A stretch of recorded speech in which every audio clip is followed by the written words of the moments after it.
What's up, everybody? Welcome to the show on another Tuesday. I think I'm a little bit of trouble. I'm already like today kind of started where I'm really looking forward to fall, and the weather cooperated, and I'm going to be really disappointed about a week when it's like 98 degrees again. I know it's going to happen because Starbucks gives like, here's the fall menu.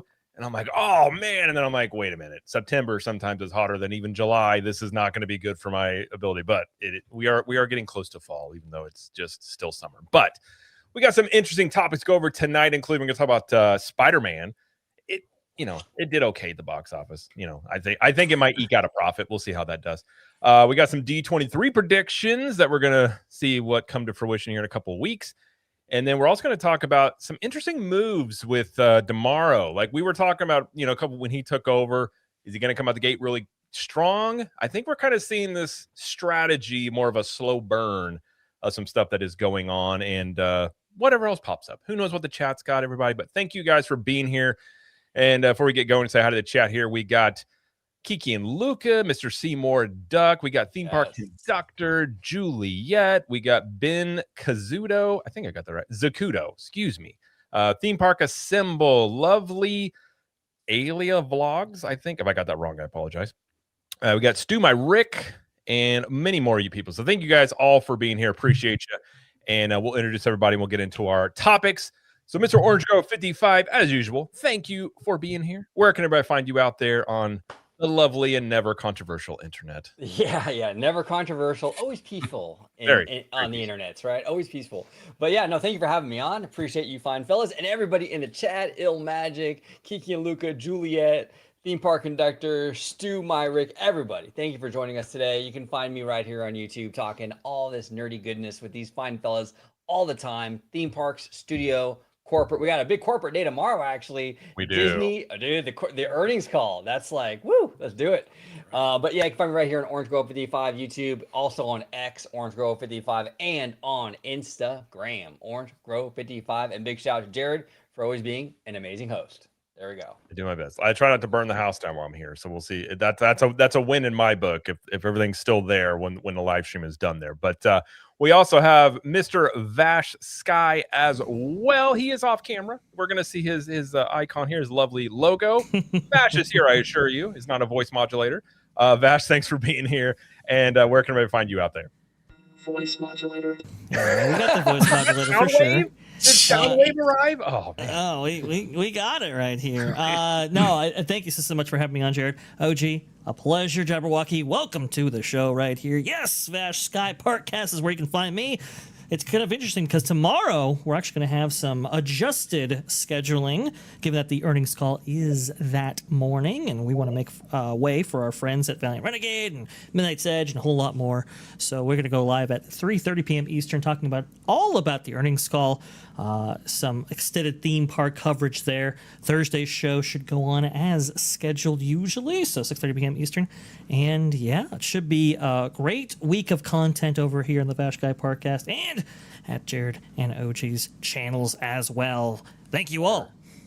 Absolutely. And yeah, that'll be interesting tomorrow with the earnings call. I think everybody's very curious how that's going to be. But yeah, we will be talking about that at length tomorrow. But tomorrow's already a busy day. I think I have 3 or 4 different instances of talking about it. So I'll be well versed in the Disney earnings calls, probably much more than I ever thought I would be in my YouTube, I guess, career. I don't know. It's a weird thing. Anyways, we are also joined for the first time on the show, Mr. Joe Jabberwocky. Thank you for being here. He was just on with Orange Grove 55 just the other day, and OG recommended him come on. And I was like, you know what? If you're a friend of OG, you're a friend of mine. So welcome to the show, and let everybody know kind of what are you into, and what are you looking to what are you looking forward to maybe? I think I could say I'm pretty much an Orange Grove 55 dweller right now. I do some content with OG. I've done a show with him and Theme Park Conductor already. I watch these guys. I watch your show all the time, Jared. I'd have to say, I guess parks are my big thing, but also Marvel. I love Marvel stuff. I love Star Wars stuff, the movies in general, Disney Plus, all that. I just love the opportunity to get to talk with you fine fellas. Well, thank you for being here. Thank you for thanks for watching all the content. We appreciate it. Now, are you West Coast or East Coast? Oh, I am very much East Coast. Okay. All right. Well, we got more East Coast flavor. All right. OG knew what he was doing. He knew. He knew. I mean, hey, I am very much West Coast. Woke up and looking for. But I love my East Coasters, so you know. See, if this show was around in the '90s, we would have squashed that East Coast West Coast beef. They'd have been like, they can get along. They're good. Exactly. Yeah. Like I'm a West Coaster, but I'm East Coast adjacent, right? I mean, That's true. That's true. I don't know if I'm West Coast adjacent, but I feel like I've been to Cali and out there. I enjoy the weather. It's nice out there. I think we're gonna go next year, but I haven't been in a hot minute out to Cali. But your guys' weather is pretty nice. I will always give that up because it's better than Florida's weather sometimes. In the winter, it's great. Here in the summertime, you just deal with the heat. But all right, well, let's get into. Well, actually, before we get started, we do have a super chat here. We got a couple of things. Let me get to those. We got a 2 from Ill Magic 94. Thank you, Ill Magic. It says, "Evening, fellas. How is it going?" And we also have a gifted Orange Grove 55 membership from Kiki and Luca. Thank you for that very, very much. All right, let's get into our first topic, which we're going to talk about this little movie that, it's doing okay at the box office. It's been out for less than a week, and it's already hit $1 billion, which is Spider-Man Brand New Day. Globally, this thing actually lived up to the expectations of what some people were projecting, and I was like, there's no way, and it actually went above it. So it hits $1 billion globally, was second fastest pace ever. And apparently, there we go. So I think domestically, it has, I think it is $360 million domestically. And it says here that it pushed in-game 357 million sum down to second place, although its global opening total remained ahead of the $932 million that Spidey collected worldwide. Obviously, huge hit. I didn't think I'd ever see anything top in-game and the hype that was. Now, I have seen this movie, as has Joe. Vash and OG have not. So we're not going to go any spoilers here or anything like that. I will simply say this. I really enjoyed this movie. I was surprised at how good this movie was. It has its issues somewhat in the third act, I would say, but they're not movie-breaking issues, and everything else being around it is so much fun that you kind of are willing to overlook some of the issues that are there, because there are some stuff there, but this was the best from Tom Holland. Like I think in my opinion, he was an okay Spider-Man. I didn't hate him. I didn't love him. But in this one, to me, he has easily cemented himself as like number 2 behind Tobey. And I think if I were to put this movie where it ranks right now, it is somewhere between 2 or 3 all-time Spidey movies to me. I don't think you're ever going to beat Spider-Man 2. You can have a conversation maybe about Spider-Man 1. But this one is easily the best one that they've done since Marvel has had Tom Holland in here. And I don't hate the Amazing Spider-Man movies as much as some people do. They're not great movies, but I really did enjoy Andrew Garfield's Spider-Man. Yes. But I do think that Tom Holland's in this movie was just another level. Well, and it's interesting. I did a video with Mr. who's in the chat, Mr. Seymour Duck. Big shout out to Mr. Duck and our good friend Tones Poppy. And we talked about the box office, and Tones brought up a great point where obviously, this movie's getting great word of mouth. It's a really, really good movie. From everyone I've talked to, really, really enjoys it.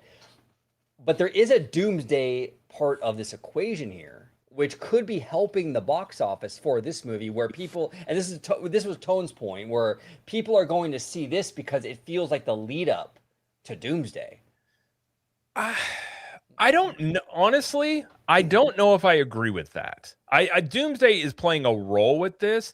Yeah. But the lack of lead up, like the other Avengers movies, we've seen a big build up to those movies typically. Right. This one is kind of like it's going to take place after Endgame, and now we're just going to throw you in here. So like this is a little bit maybe for the audience, but to be honest, in this movie, there's really nothing outside of there is an end credit scene way afterwards that kind of alludes to very vaguely, I would say, to Secret Wars, because Tom Holland is not going to be in Doomsday. He's going to be in Secret Wars. Maybe a little. I think if anything, this movie's success is going to help Doomsday. I don't know how much Doomsday is helping this movie. And you have to remember too, Spider-Man is the biggest comic book hero out there. Like he always has been from everything. And I think it does show you when you do one of these characters right. And Tom Holland even had comments about he really went in and found all the things that people were complaining about the other movies. you could easily tell some of the combat scenes, which this thing has great content or great combat. Like the combat in here is awesome. The suit is practical. There's no CGI of the suit, at least for the most part. You can tell they took elements from the Spider-Man video games and put them into the combat, which I thought was cool. So I think that there might be a little bit there, but I don't think there is that much considering where Marvel kind of is right now, and there really hasn't been a lead up to this. But this definitely is going to help Doomsday, undoubtedly. But Joe, you did see what do you think about the movie? Yeah, I agree. I think that the good thing for Marvel, in my opinion, is this movie is as impressive as it is. Like, if they made this movie and this stunk, that to me could have impacted, the debut of Doomsday in the theaters. But this movie was fantastic. And it's like I had said earlier, when we were talking before the show had started, you have such an interesting mix of characters in this movie. And I feel like they did each character right in many ways. Like, they didn't overuse some of the characters. They didn't underuse other characters. I just feel like it was such a good mix, of all these story threads. And I have to keep reminding myself, I can't give anything away here in case people in the chat have not seen this yet. But like, when I first saw the previews, I was like, man, how are they going to fit Punisher in here?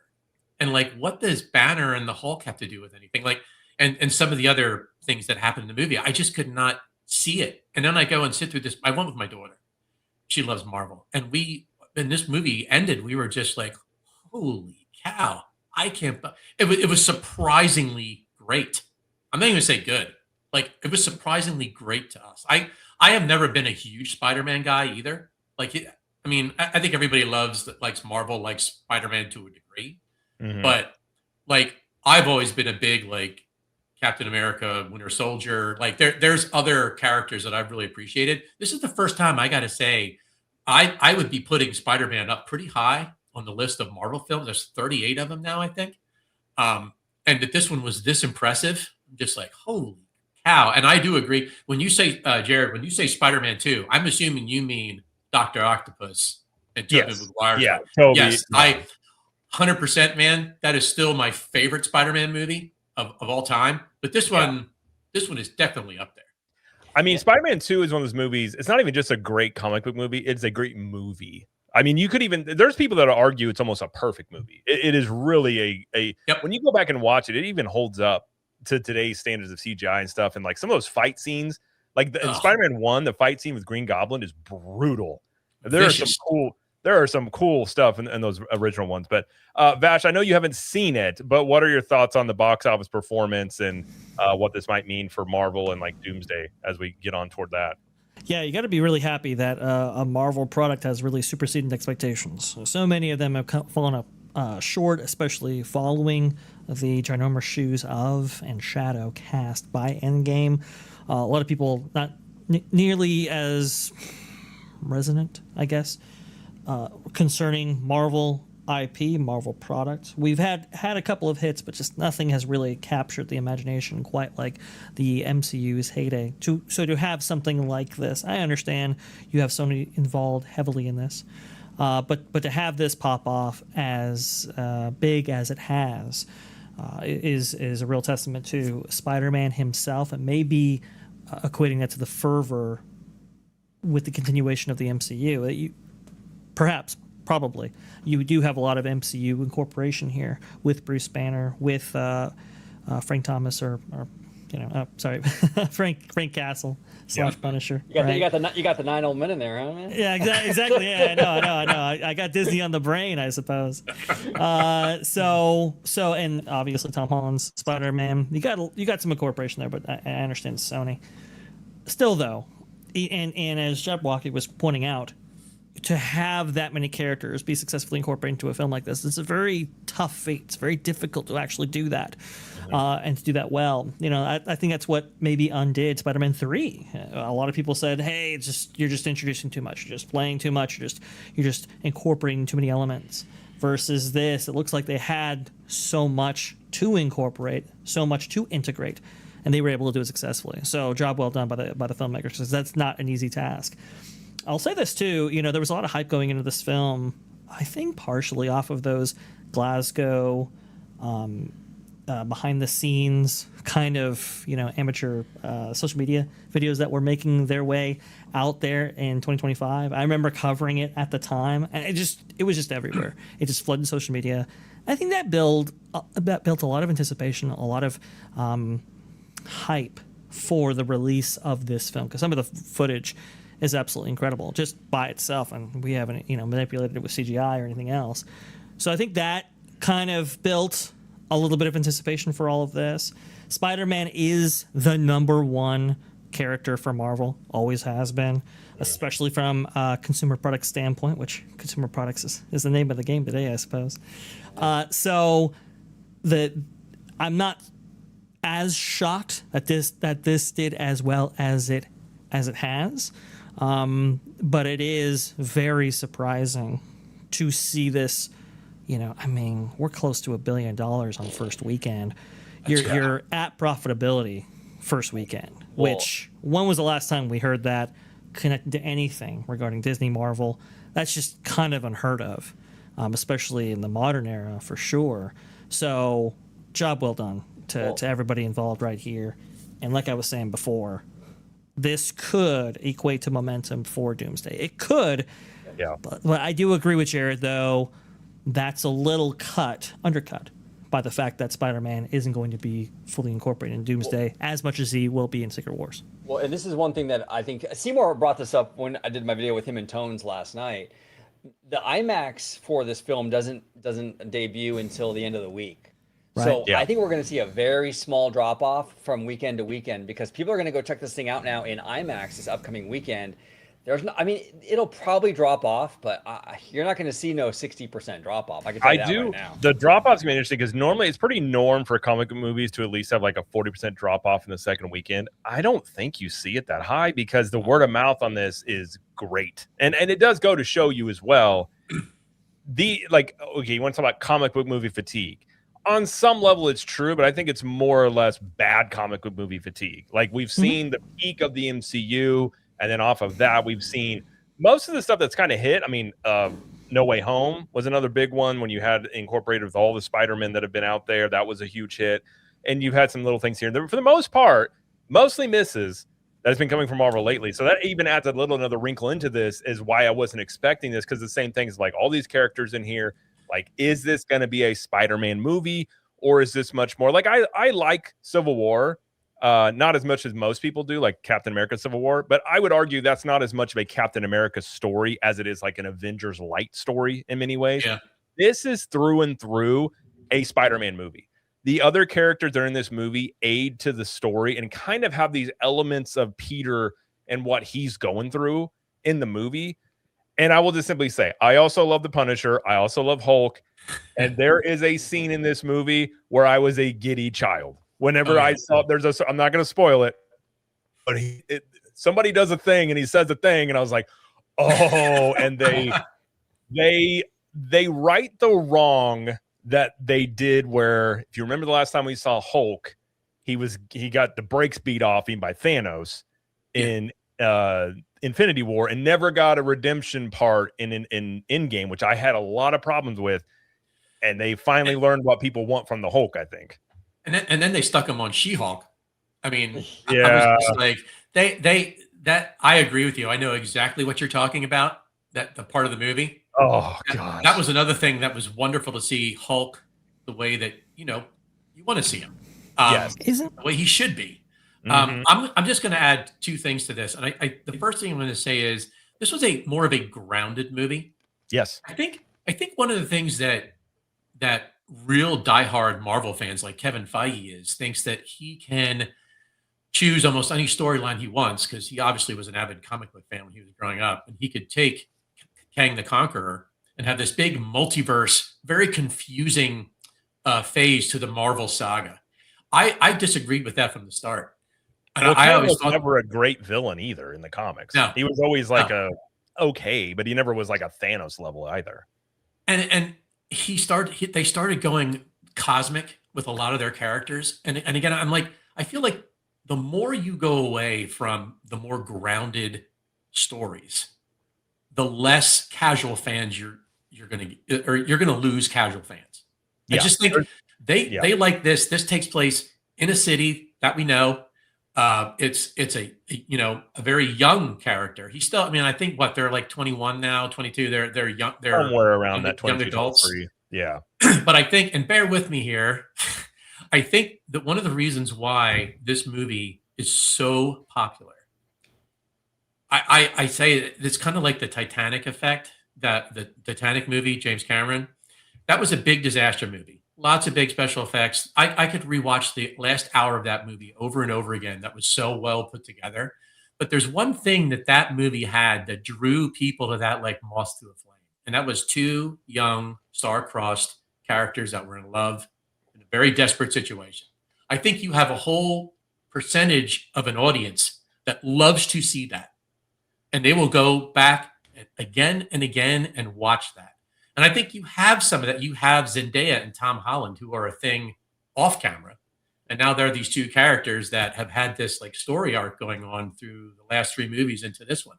And I think that draws a certain part of the population in to see this movie, even amongst all the other crazy stuff that's going on in this movie. There probably is a pretty good argument there of the youth really being drawn to that. I can't speak to that. I'm just into it because of Spider-Man, but there probably is an element to that of like some of the Gen Zers are like, Tom and Zendaya are like a thing and they go see it for that. And there are moments in this movie.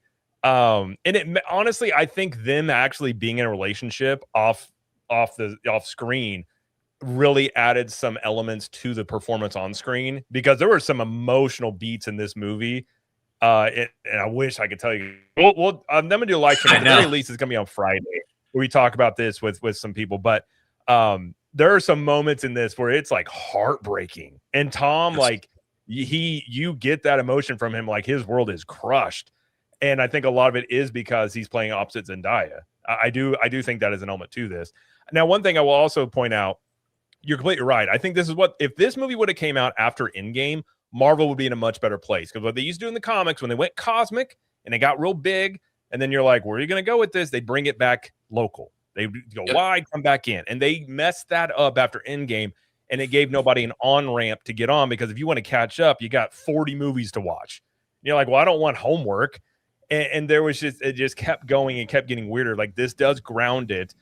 Although the next movie with Doomsday is not going to be grounded. That is going to be a very cosmic thing. So you're going to very quickly yank yourself out of this grounded, localized story. But Vash, did you have a point you're going to make? I was just going to talk about the homework problem, because this didn't suffer from the homework trepidation that Marvel discussed when talking about these movies, right? I mean, even though it did incorporate so many elements of the extended MCU and even some of the television stuff with Frank Castle and Punisher, people were still interested, and they still came away with this movie feeling really good about it, right? A cinema score, I do believe, and again, without full PLF support is just insane. So to achieve these numbers and to achieve this result right here, again, it just shows you it doesn't really matter about the homework, as long as the individual movie is good. And that will, like at the MCU speak, will inspire people to actually see that content, to know more about the characters actually featured and the storylines that actually play out. But Jabberwocky, please, you were going to say. Oh, I think one thing that Doomsday has going for it, even though, you're now talking like Jared had said, this big, they are going back out like cosmic level here with some of the characters that you have. But the one other element that I think a lot of Marvel fans just rabidly love watching are the heroes fighting each other.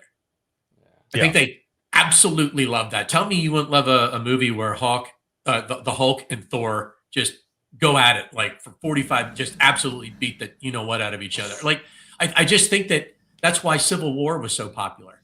That movie. I mean, Deadpool Wolverine's the same thing. That wasn't running a really good movie. It's just people wanted to see Wolverine and Deadpool fight each other the whole time. That's all they wanted. Partially why the Avengers worked back in the day, back in 2012. Yeah. And another thing too, I'm glad you guys brought up that whole grounded thing, because I think we're going to see more of that going forward. And the reason why I say that, and Jared, to your point, you brought this up many, many times over many, many shows, where you heard like Hollywood, once the superhero like fad kind of wanes, they're like itching to like stop making them as much because they're so expensive.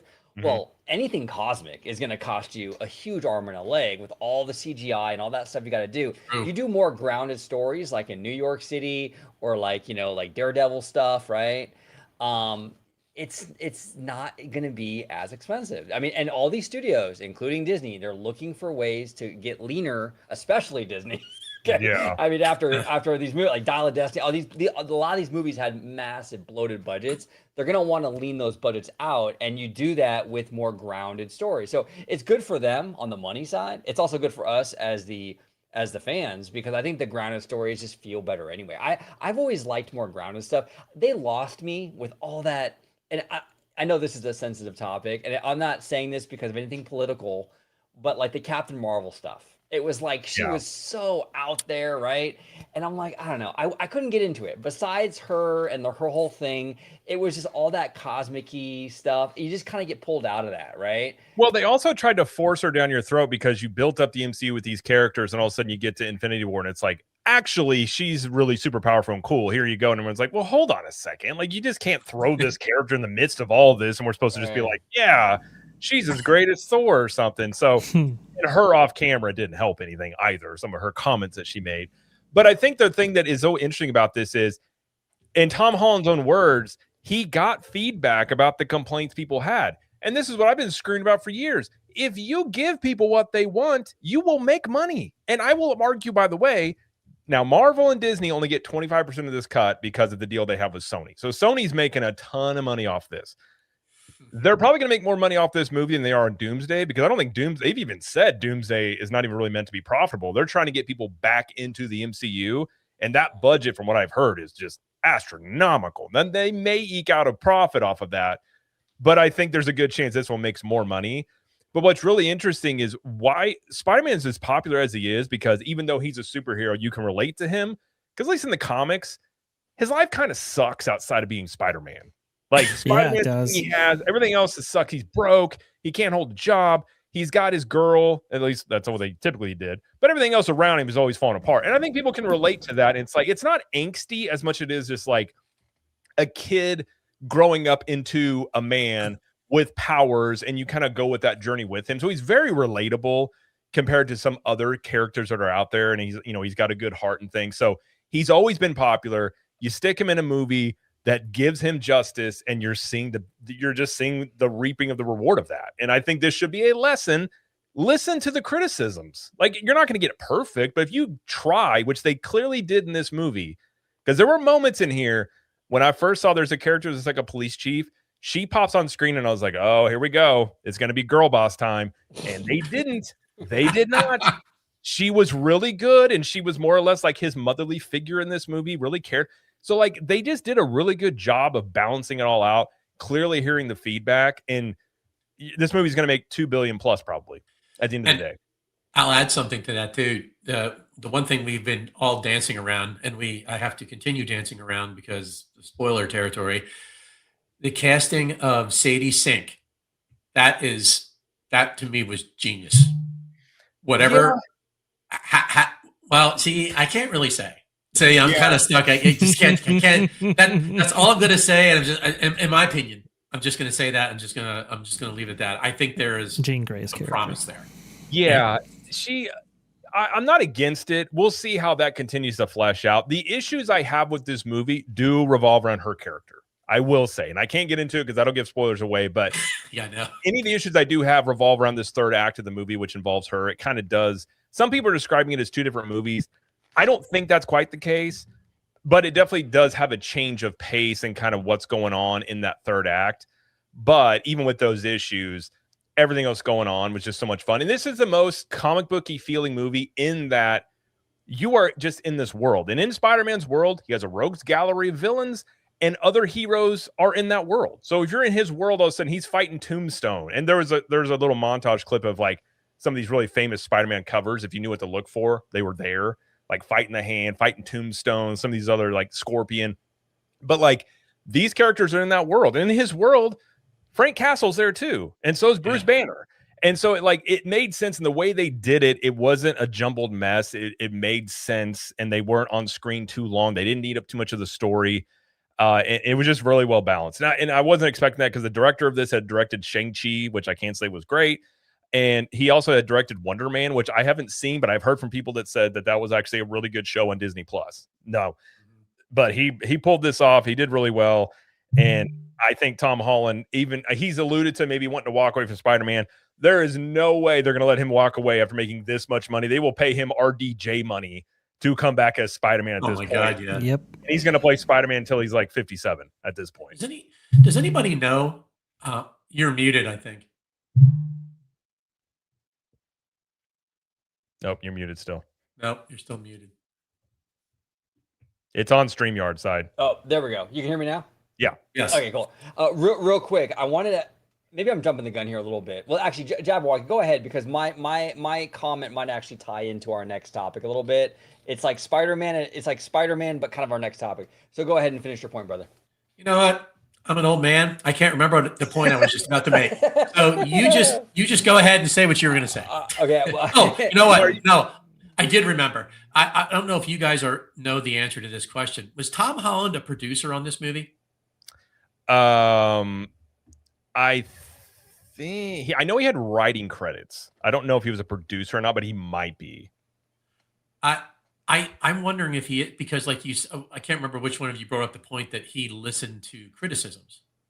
And if he's playing the role of a producer now in some of these movies, that really puts him in a position where he could actually, he could take those criticisms and that could affect how the story is developed or how the characters play out, how they develop through the movie and things like that. Like I like hearing that, listen, like you said, listen to the criticism and give these people what they want. They will give you their money. Yeah. Don't get overly creative. I hate when studios overthink things. That drives me insane. The answers sometimes are just so easily right there, and they just go right past it. And you're like, especially with these comic books that have successful story runs. I looked it up real quick. So Tom Holland does not have an official producer credit, but he took on a more hands-on producer-like role during development. Okay. So I don't think he was an official producer, but he had even spoken about how he was kind of more like he definitely took some hands-on approach. He clearly played the video games. You guys haven't played the Spider-Man video games. They're fantastic. And there was a lot of combat elements pulled directly from that. There was the first time I saw it, I was like, oh, I've seen that before. That was from the game. And I heard later on, he'd even said like they took some stuff from the games too. So it was just very well done. I don't know if they can replicate it again. Maybe this sets really bad expectations going forward, but whatever the ingredients were, they pulled it off with this one. And personally, I would give this out of 10. Honestly, I give it like a 9. I thoroughly enjoyed it. It has a few issues, but again, I'm willing to overlook it with how much fun it is. And I want to go see it again. And I haven't seen a movie 2 times because I wanted to see it for probably, I think I saw Infinity War twice, but that was the last time, I will say. Well, I want to ask you guys, because this kind of ties into one of the topics we're going to discuss today. Now, I know that Spider-Man, you can't really do anything in Florida, but we have the international parks, and we have already a Spider-Man presence out here in California. I was talking in the group chat a little bit about it today, actually, but like, I wonder what this because this isn't like a normal hit movie. Like this movie is doing numbers that's pretty insane. Mm-hmm. Do you think we will see? And I don't necessarily think. I mean, we'll see like another Spider-Man ride or something come to California. I don't think it'll be crazy like that. But do you feel like maybe they'll have like some updates to the Web Slingers attraction where they change out like the kind of like what they did for Smuggler's Run, where they change out the environments and things like that, because this movie is doing $100 and those are, that whole ride is screen like Midway Mania. You can swap those scenes out. Do you guys think that's a possibility? I mean, maybe we'll see that. It's definitely possible. I can't. I know a lot of people pan that ride. I've never ridden it, so I can't speak to that. They would kind of be dumb not to do something with this. As big of a hit as this is, if you did some sort of update to this and include some of this stuff, like it can't hurt anything. And it really probably wouldn't be that difficult with that type of ride of just like overlaying something there. But I think a lot of these rides could benefit from some variable scenes, like Smuggler's Run, like Star Tours, where you kind of have different things in there. It would be a draw to have at this point, this movie had a brand new day overlay on this ride. I feel like you instantly would probably double the wait times on this thing. That's what I'm saying. Oh my God. Yeah. I mean, it would be crazy. You could put a scene in there where you have to web the Hulk down. Oh. You know what I mean? I wonder. I wish I could talk about that scene. Oh my gosh, I could spend like 30 minutes breaking down that scene and why it's so cool and all the different elements into it. It's you definitely could do that. Undoubtedly, you could. I wonder if there's a rights issue though, because this is technically Sony's Spider-Man, and this is their movie, and to utilize any assets or storylines from it might become a potential issue for Disney using them in the parks. I don't know that for sure, but I do wonder why we haven't seen that before. That might be part of it. And that might be why they didn't go with like in our web slingers. To your point, Vash, we don't have a Spidey villain in there. They created the Spider-Bot storyline, correct? Which is probably how they kind of skirt the legalities a little bit, right? Right, and we didn't see any integration with No Way Home, even though that was a huge, tremendous success. And I do believe Spider-Man Web Slingers was up and running while that movie was in theaters. So it's kind of like, if we see the integration and incorporation of so many elements within the Star Wars franchise, as we have with Mandalorian and Grogu obviously being part of that up into Smuggler's Run, you kind of do ask yourself, well, why haven't we necessarily seen that in the parks with this regarding this specific attraction? Because we've seen some stuff, even like Marvel, for example, the MCU for a while there. Marvel was paying all kinds of money to get every single character attached to any single Marvel film or MCU film that would come out, incorporating the Avengers Campus. So the next logical question coming from that is, why haven't we seen that? And that might be why. That could be it. I could see that. And really what makes the Spider-Man ride so great in the Marvel Superhero Island and Islands of Adventure is because it has the rogues gallery of his villains. Like they use all those awesome, like Doc Ock and all these characters. Like it's so cool. And like you were saying, the villain in that ride is like the Spider-Bot thing. You're like, you have all these. He probably has the best rogues gallery of villains that's ever been. And you don't even use it on the ride. It could be a rights issue. It wouldn't shock me if that's part of the deal. That is very interesting. And if anybody's thinking at this point that Sony's ever going to sell those rights to Marvel for the movies, you are out of your mind. Not anytime soon. That's for dang sure. No way. I would venture a guess if they did go to buy this, it would cost them more for Spider-Man than they paid for the whole of Marvel back when they bought it for $4 billion. Yeah. Dang, Zendaya looks good there. Damn, dude. Honestly, Zendaya. I'm not a Zendaya hater. I don't love her. I know people are kind of tired of Zendaya. She was really good in this movie. She's great. She was very good. I love her and I love Tom and I love them together. I think they're fantastic. And I think you guys are right. They are a power couple, and I think them like Jared, to your point, like just them being in this movie might have some box office pull. It could. They're big enough. It could. Yeah. I think it depends on your age, probably, of if that's a pull or not, would be my guess. Yeah. I have a question about what you guys were talking about earlier, the Spider-Man ride and doing updates, not doing updates. The ride as it currently exists, is it super popular? It's funny. I don't like the attraction. Actually, Jay Shear does, though, which really shocked me. That really shocked me. He loves Web Slingers. But the ride itself is not great, but the normies seem to like it. It always has a good amount of weight for it. So, and they may not have a reason to do it if if it's got decent demand, they don't see a reason to do it necessarily. There's always a line, and it's as Vash would say, pretty robust. With the robust. Robust. Storm Sorceress has that interesting point. She said the only reason he will not play Spider-Man until he's 90 is because he said once they have kids, he is stepping away from acting, so to be a dad. True, but if you're going to pay the man RDJ money, he'll probably come out of retirement and be like, listen, kids, I love you. You can come to set with me, but I'm going to be gone for 6 months. And then daddy's going to get a bag of money and come back to you guys. Like I could see a future where he's only playing Spider-Man. If you're really, he has talked about one to he doesn't really want to be in that Hollywood limelight, which I totally respect. Yeah. But I could tell if it was me and I'm making this money and it's like, listen, I'm just going to play Spider-Man and that's what I'm going to be known for throughout history. Even if he goes on to do other things, he's obviously in the Odyssey. So he's in 2 movies right now that are dominating the box office. But obviously, he is known for Spider-Man. It's that's not a bad gig. If you're just making handfuls of cash playing Spider-Man for multiple movies, I'm like, I could handle that if it was me, but I'm not Tom Holland, so I can't speak to what he may or may not do. But we also anything else you guys want to add, and then we'll move on to next story about this. Well, I think what is it? Ilmagic 94. It's definitely time for a new Spider-Man thrill ride at Universal. They're, and I do very much appreciate the $5. Thank you so much. And evening fellas, earlier, thank you.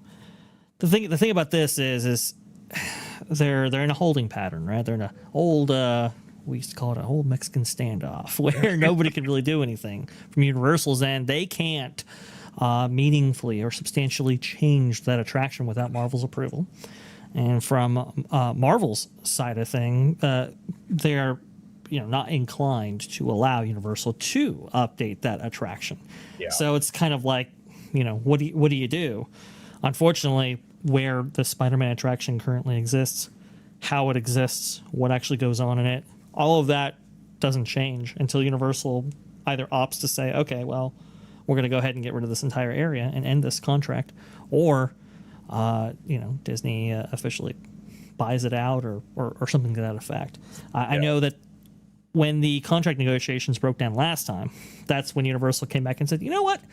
We're going to double down on Spider-Man and redo all the projectors and redo the entire film, make it digital and so forth, and make it high def and all of that. That's where that refurbishment came from ultimately. So that's basically the only thing they do, because per the contract, they do have to maintain these things to an acceptable standard.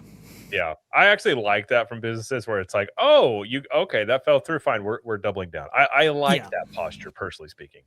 But yeah, no, I think this movie is going to have massive legs, and I think $2 billion is at this point probably a given that it's going to hit that. And then we'll see what this does for Doomsday. I mean, it's not going to hurt anything, but I think Doomsday is going to be a very different movie from this. And I will say this about Doomsday is going to have a massive opening weekend undoubtedly, but if it's not a good movie, it's not going to get the word of mouth and legs, which we have seen this happen numerous times. So this movie, obviously big marketing, big character, but if the movie wasn't good, it would not be performing like this is. So I will still contend word of mouth is still the best marketing for movies that you currently have and probably will continue to have.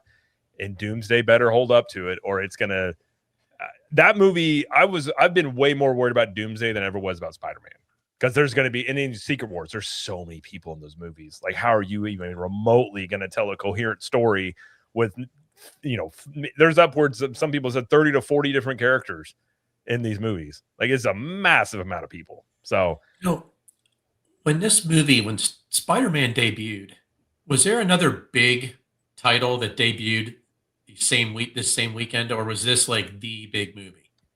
You had the Odyssey that was still out there, but there was nothing else that really went up against this. I don't think any other studio was going to put up another movie against Spider-Man coming out this summer. Way. The reason I asked that is because I think, and I could be wrong about this, Doomsday is debuting the same weekend that Dune 3 is debuting. Yep. Mm-hmm. And Dune 3 got all the IMAX theaters. Yep. Well, that's why they did the whole, the Infinity Vision is why they started that, because they weren't getting the IMAX screens. I mean, Dune, I don't know if it'll hurt it. And Dune hasn't done like big numbers at the box office. It's done pretty well. I don't know how that's going to shake out. You could have an Oppenheimer Barbie situation, maybe. That's true. I guess we'll see if that hurts it or not. But I do think Dune, Dune's interesting. I don't really know how that's going to shake out. It's going to be interesting to see how that performs, and with the word of mouth. And then, of course, you got Secret Wars after that. And so if some of the leaks are true about what's going on in Doomsday, I don't know if people are going to like it, but we'll see if that's even true or not. But yeah, for this movie, though, like, I think you should go see it. If you're on the fence, I think if you like Spider-Man, if you like comic book movies, you will enjoy yourself. Even if you're a fan of the comics and not the MCU, I think there's enough stuff in here from the comics where you'll be like, oh, okay, that's really cool. So I would recommend it. And I think the lesson of the day for Marvel is, and I think they are doing this, but like, quality over quantity will win the day. Like, I think people, and I've said this about Star Wars as well, I think people like these IP. I think they do. But I think people aren't going to blindly support anything that these IP, that these franchises release, right? So, yeah, people love Marvel, but that doesn't mean they're going to go see Fantastic Four necessarily, or see these other movies. It has to be a good movie and something that people really want to see. We have a lot of options now, with streaming and what have you. They really have to sell it. So that's the lesson of the day, I think. Really, really reduce the output, which I think they are doing, and focus on quality. And I think you're golden. I think the same thing with Star Wars. You don't need to have all these Disney Plus shows and flood the market with all that stuff. Just make one really good movie every couple of years, and I think you're good to go. People want to see these. People want these franchises. They do, but you have to deliver something that's good. You can't just give them slop. Yep, I completely agree. And I think that this movie alone doesn't like save the MCU. But you get 2 or 3 of these movies that do well, then you can be like, okay, the MCU is back on track. And I think this adds extra weight to Doomsday and Secret Wars, because if those do hold up and those are successful, they might have revitalized Marvel and kind of did something that Lucasfilm's never been able to do, which is actually like come back from the brink. We'll see. Obviously, this is obviously a huge win, but we'll see if they can parlay it into some future success for sure. Yeah, and real quick too, Seymour, I want to thank you so much, brother, for being a member for 24 months. Also, a quick little programming note: Jared and I will be doing a live show tomorrow with Seymour to break down that Disney quarterly earnings call. So everyone check that out. Absolutely. It's gonna be a fun time. And I'll be on with Vash talking about the same thing. So I'm gonna be everywhere talking about the Disney earnings call. I'm gonna have a thesaurus on the Disney earnings call. 3:30 p.m. Eastern, by the way. Yeah. 3:30 Eastern, yes. That's when Vash's live stream will happen. And one thing I'll point out, this is really about the movie as much. Tom Holland got jacked in this movie. He was always in good shape, and he had a scene where he took his shirt off, and I was like, somebody hopped on the good juice, because that dude put on some size. He had a little bit of like an upper pec shelf, which is very hard to get. I'm not accusing him of anything. I would do it, but he got in really good shape. I texted my wife from the movie. I'm like, he got jacked, and she was like, wasn't he always jacked? I'm like, wait until you see it. And because we saw it separately because we didn't anybody watch the kids. And she texted me to the movie, and she was like, you weren't kidding. And I'm like, I told you. He put on some size in this movie. So that was kind of cool. But yeah, so we do have some super chats and memberships to get. Actually, some memberships to get to here. We do have 5 gifted memberships from Greg Gungaro to Capture the Magic. Thank you, Greg. Thank you. And I did see who got those, and it was Delulu News, Salty Shambles, Shina R, Pippy Bird, and Mupty. So there you go. Congrats. Thank you very much, Greg Gregano. And I'm not sure who this was for. Is a member message. Captain Fandom Nerd says, good evening. My niece loved Spider-Man.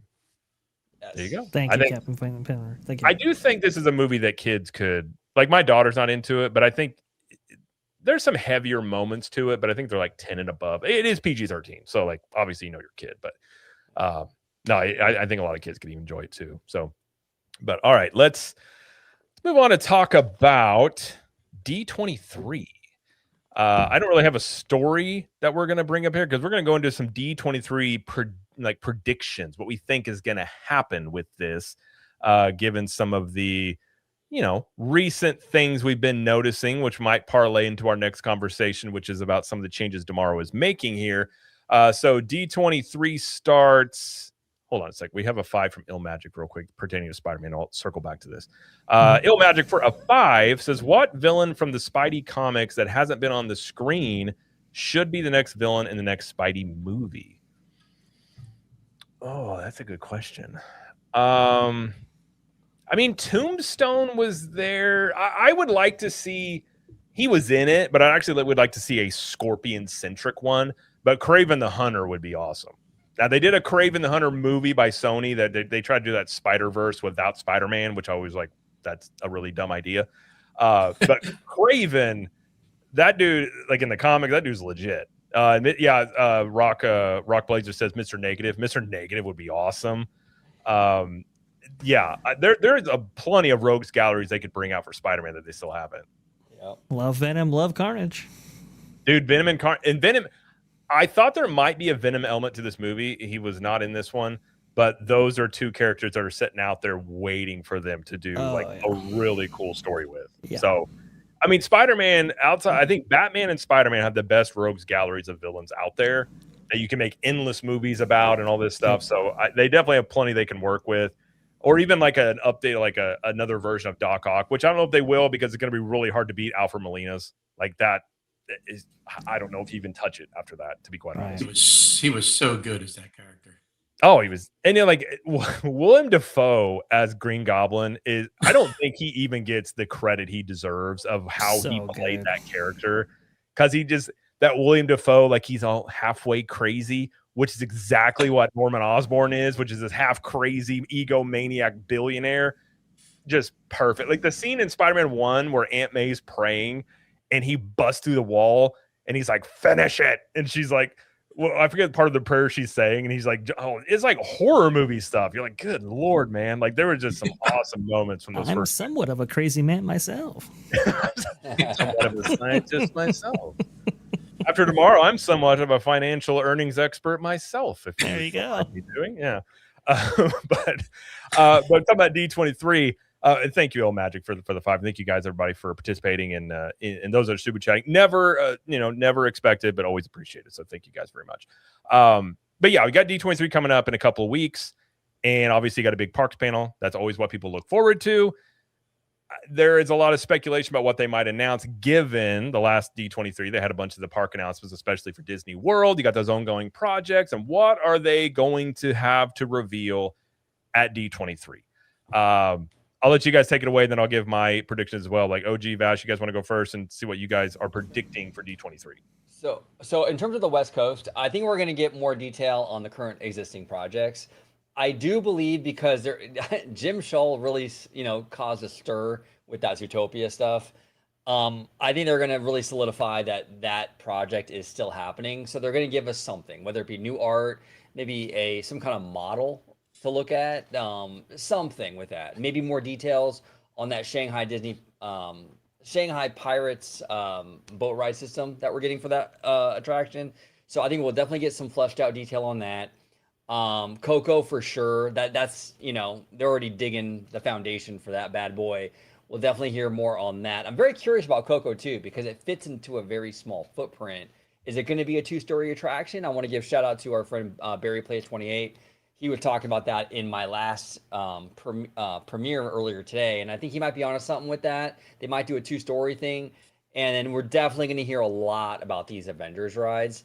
Now, with the Avengers e-ticket, I'm not going to get too much into the Kuka arm because I'm not too thrilled about that one, but we'll see. But like the Avengers e-ticket, I think people are dismissing that, and we might be surprised at how good that really is, because I've said it before. Yes, it looks like the ingredients of a Transformers type of attraction. That doesn't really mean anything though, because what I mean by that is I've said this before and I'll say it again. Small World and Pirates have the same ride system too, and they're completely different experiences. Dinosaur and Indiana Jones, completely different experiences with the same ride system. So just because you're in a scoop vehicle with screens doesn't necessarily mean it's going to be a verbatim kind of thing like Transformers. I'm hearing there's going to be a King Thanos animatronic. That's what I heard. I don't know if it's real or not, but there's a lot of things in here that could change this experience from a Transformers. So I just think that people need to be a little open-minded with that one. I think that one might be a sleeper kind of hit because the expectations for that are so low. So that's pretty much DCA. I think we're going to get meat on them bones. I think we will get some Disneyland stuff though too. I think we might get announcements for maybe the Dragon coming back for Fantasmic. I can see them doing something like that. Maybe a new fireworks show, maybe a new daytime parade. I've heard rumors that maybe the electrical parade's coming back. I love that parade, but come on, let's not trot that thing out again. That would be really disappointing, I think, for D23 announcement, in my opinion. They just done it too many times. It's kind of worn out at this point. And right now we have Paint the Night, right? Like, why don't we just keep Paint the Night?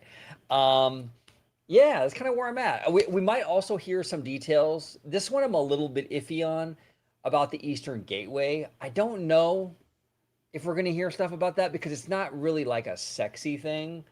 Like, oh, here's the new infrastructure and the new security gate. Yeah, I don't know if that's really a D23. I got these metal detectors. Everybody loves it. Woo, we love it. Look at the bridge. I don't know if we're going to get that because it's kind of a weird thing to kind of go into. Although you never know. Maybe they'll tie that into the Pandora stuff because that's part of the Pandora project. Yeah, it's kind of where I'm at with it. I don't think we're gonna get anything too crazy though. I think this year is gonna be a really Disney World focused kind of expo we'll get our stuff over here, but I think a lot of the bulk of it's going to be Disney World and these cruise lines. Disney's going to go nuts with the cruise lines. So, I agree with that. I'll give you mine real quick, and then I'm going to go tell my kids good night because I think they're going to go to bed, and then I'll kick it to Vash and Joe. I agree. I think Disney World, you're going to have a lot of stuff about these projects that probably like if the stuff is true about Villains Land, that they're not going in that direction that was insinuated by the rap, they're going to try and go out here and really set that record straight of what's going on here. So I don't think you're getting a lot of details, but I think you're going to get like what that land is going to be, if I were to guess. Probably a lot about obviously Tropical Americas, Monstropolis. Those are the two closest to being done. So there'll be some updates on varying levels for those things. I think there's a really good chance that if you look at not only all the refurbs that have been going on, but like Haunted Mansion just got its exterior facade redid. They're currently doing it to the Tower of Terror.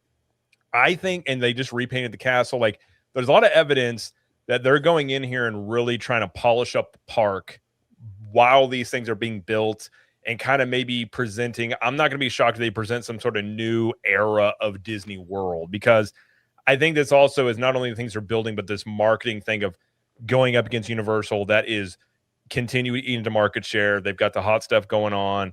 Epic Universe just opened. And I think they may try and cement Disney World as the like company focused park. I wouldn't be shocked. I'm not saying they're going to do it. I just wouldn't be shocked given the competition with Universal. And I think they might actually introduce or say something about getting a Tomorrowland redo. I think there's a pretty good chance of a Space Mountain refurb or reimagining that they announced, because that fits into everything they've been doing as well.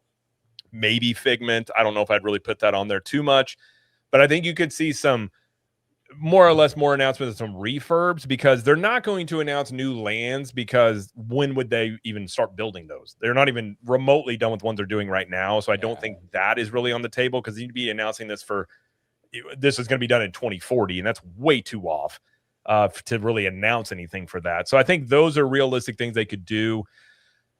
Though that's a good question, because they've also had these Blue Sky ones where they got reamed for doing these Blue Sky events and nobody liked them. So they could do a little Blue Sky, but at the same time, I think they may be done with Blue Sky here. I don't know if you get a whole lot announcements other than the refurbs. I think the biggest one potentially in my eyes could be Space Mountain, of getting a refurb. And if they really do a reimagining of that and more or less create a new attraction out of that, I know we've talked about it in other videos as well, that could be looked at as a really headlining thing and actually giving Tomorrowland an identity. That might be your big announcement coming out of this is what we're doing. This is the vision for Tomorrowland and setting up Magic Kingdom. Maybe to really have no weak points, because I would say Tomorrowland's a weak point of Magic Kingdom. I know you said it's a weak point at Disneyland as well. Yeah. Maybe they're going to go in and try and building the things that they're currently building. It's kind of my guess. No, great observations and predictions, Mr. VashSky. What are you? And then we'll go to Mr. Jabberwocky. Are we still there? Oh yeah. Oh, hold on. Yeah, there we go. Okay. Yeah, I can hear you. You just fraud. I don't know if it was me or you, but Vash, what do you think? Really interesting stuff. I do like Jared's predictions there, and OG, I think you had some great commentary as well. So I won't go too far into the kind of running over what exactly we've already heard announced and maybe getting more detail on that. I think that's pretty firm there. The other thing, though, that we're looking at here is we have 4 cruise ships that have been announced, but no details on any of them. So I think we might learn a little bit more about what their cruise line offerings are when it comes to that, because of Spider-Man's unbelievably successful debut here. Just for SEO, we might be getting more information about Shanghai's Spider-Man attraction, and maybe perhaps even Hong Kong's Spider-Man attraction as well. I think we might hear more detail when it comes to those things. Tomorrowland, I think, is going to be, there's a decent chance it could be a big one. We already know that we're getting a Carousel of Progress redo or update, and because of that, we know that Tomorrowland is going to be a focus. Carousel of Progress is going to be a focus. I think they've actually said that as part of the description for this whole Horizons D23 Ultimate Fan Event panel. So I think that's baked in. Will we hear an update on Space Mountain? I think it's pretty likely. I think it's certainly likely we hear an update on Autopia. and what actually is happening to Disneyland's classic, attraction there, especially regarding its electrified future. But do we, because we know that Walt Disney World is going through like a Tomorrowland mini overhaul, right? A lot of the ray gun architecture and so forth has already been taken down at Walt Disney World's Tomorrowland. Do we get maybe an update on the overall theme for both Disneyland and Disney Magic Kingdoms, I should say, with that whole thing?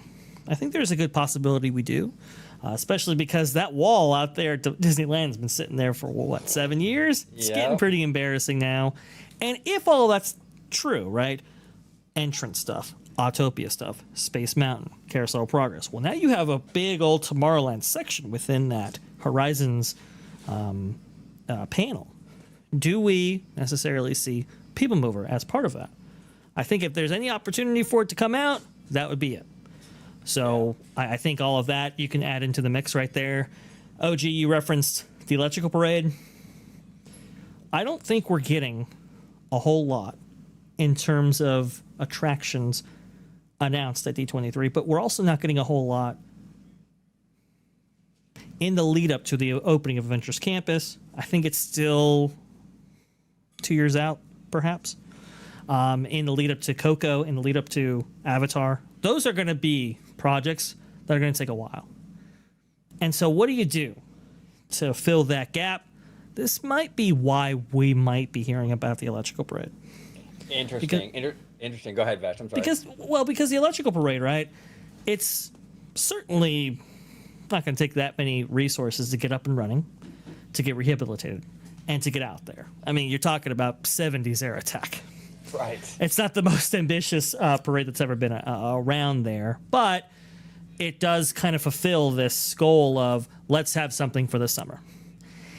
And especially if a lot of your entertainment budget is going to be absorbed by a Fantasmic overhaul. I think we are at that point where we might get a Fantasmic 3.0 because of the issues related to the Dragon, because of the issues related to show infrastructure and all of that. If all of your entertainment budget is going to be soaked up by that, it kind of makes sense that you bring out something like Electrical Parade, right? To kind of offset the crowds and have this kind of counter-programming.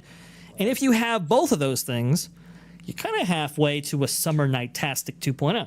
People don't remember, Summer Night-tastic back in 2009 saw the refurb of Electrical Parade at DCA at that time. It saw the new, magical fireworks show. Yeah. And it also saw the new Fantasmic, right? With its Murphy. That was when it was introduced. Later on, you would get Fantasmic 2.0. So you're kind of almost there. If you bring out maybe a fireworks show like Magical, you put Dumbo there on the string. Right.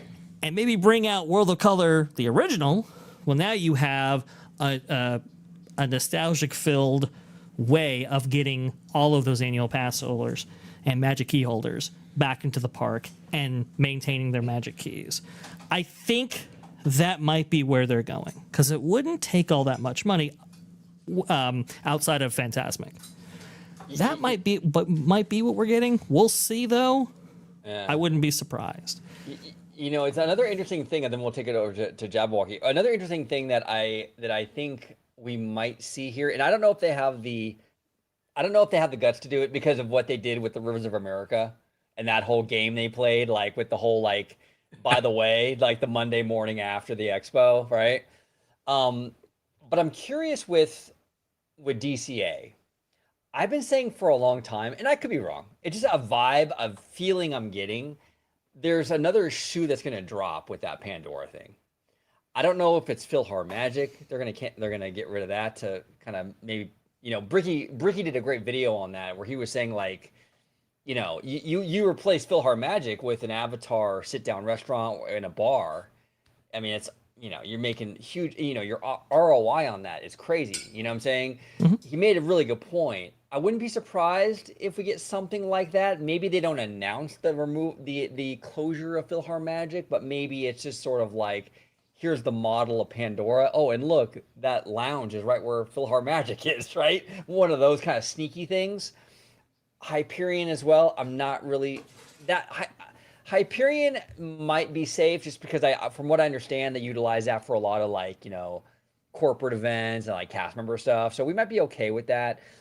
But I still feel there's something they've left out with what they're like, whether it be PhilharMagic or something when it comes to that project. And maybe we'll hear something at D23 in regards to that. Who knows? And maybe not. Because remember too, that whole back area, including the Uber drop-off stuff off to the right, there's like a service road, and then there's like that Uber drop-off area right next to Pandora. Now, initially, I was like, no, they're not going to touch that stuff. Well, after Coco, after all the rerouting they're doing over there and building this boat ride on the sidewalk, basically, I'm not so sure if they're not going to dip into that Uber stuff and I think reroute. I think it's absolutely the case. I think they want that Uber stuff on the other side of Harbor. And they 100%. want that. They want all of that infrastructure tied in with their parking structure, with their transportation center that they're going to build. That opens up everything, including that service road, because technically you don't necessarily need to have vehicles heading to that area of the Esplanade between the harbor crossover and everything else. I think it's going to all be absorbed by that, and that might be the other shoe to drop. The other thing too with PhilharMagic, it's going to be interesting. I could see it being redone, but then what happens to award winners? Because I think food and beverage really likes what they get from there. I think it's like a nice prominent location for them. So does that get absorbed? Because if it does, then you have to make more money necessarily than when you were before. So that's a really interesting operations entanglement there. That's a great point. Now, Jabberwocky, what do you think? I know you love award winners, right? That's like your yeah. Every time I hear that. It's a little bit of an inside joke, but we did. Joe and I did a video like 2 days ago, right? Yeah. And you were like, "What is award winners?" I'm like, "Oh, it's the hot dog place right there." And you're like, "What a name!" I'm like, "Dude, DCA 1.0 was wild. It was an era for sure." But Jabberwocky, what's your predictions for D23? West Coast, East Coast, all of it, whatever you got. West Coast or East Coast. I'll start there. A little more familiar.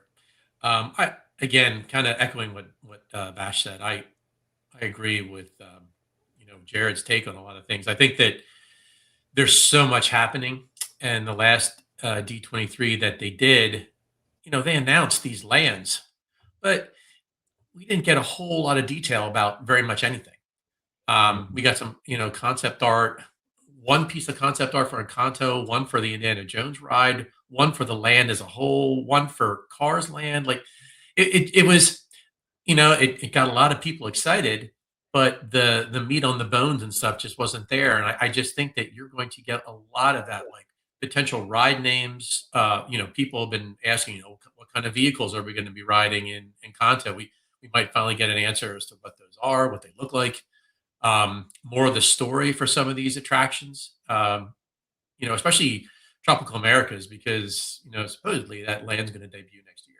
So it's as far as Walt Disney World goes, it's the closest one that's going to have anything for the people to go see and experience. I think that in terms of Monstropolis, I don't know. Like that one there seems to be moving along. We might finally find out what the show is going to be in what is that? The Glob Theater, I think it's called. Right. There's a quick service there that we have heard nothing about yet. We might get more details on that. Who knows? We might get a like an animatic of the ride through and part of the door coaster. I know they did that with Slinky Dog before Toys Land or Toy Story opened in Hollywood Studios. They actually had an animated video to show what that roller coaster was what it was going to be like. You might get to see some of that a little bit more with the door coaster, and then of course Magic Kingdom. Well, I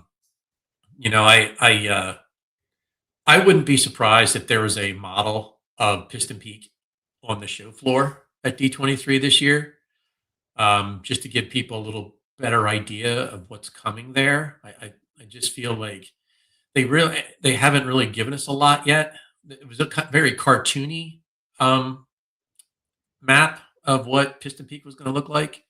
You get some idea of what the layout of that big e-ticket ride is going to be, but again, there's a lot more they could tell us, and I think we're going to get a little bit more with Piston Peak this time, and maybe what that second ride supposedly is going to be if they're still building one for that.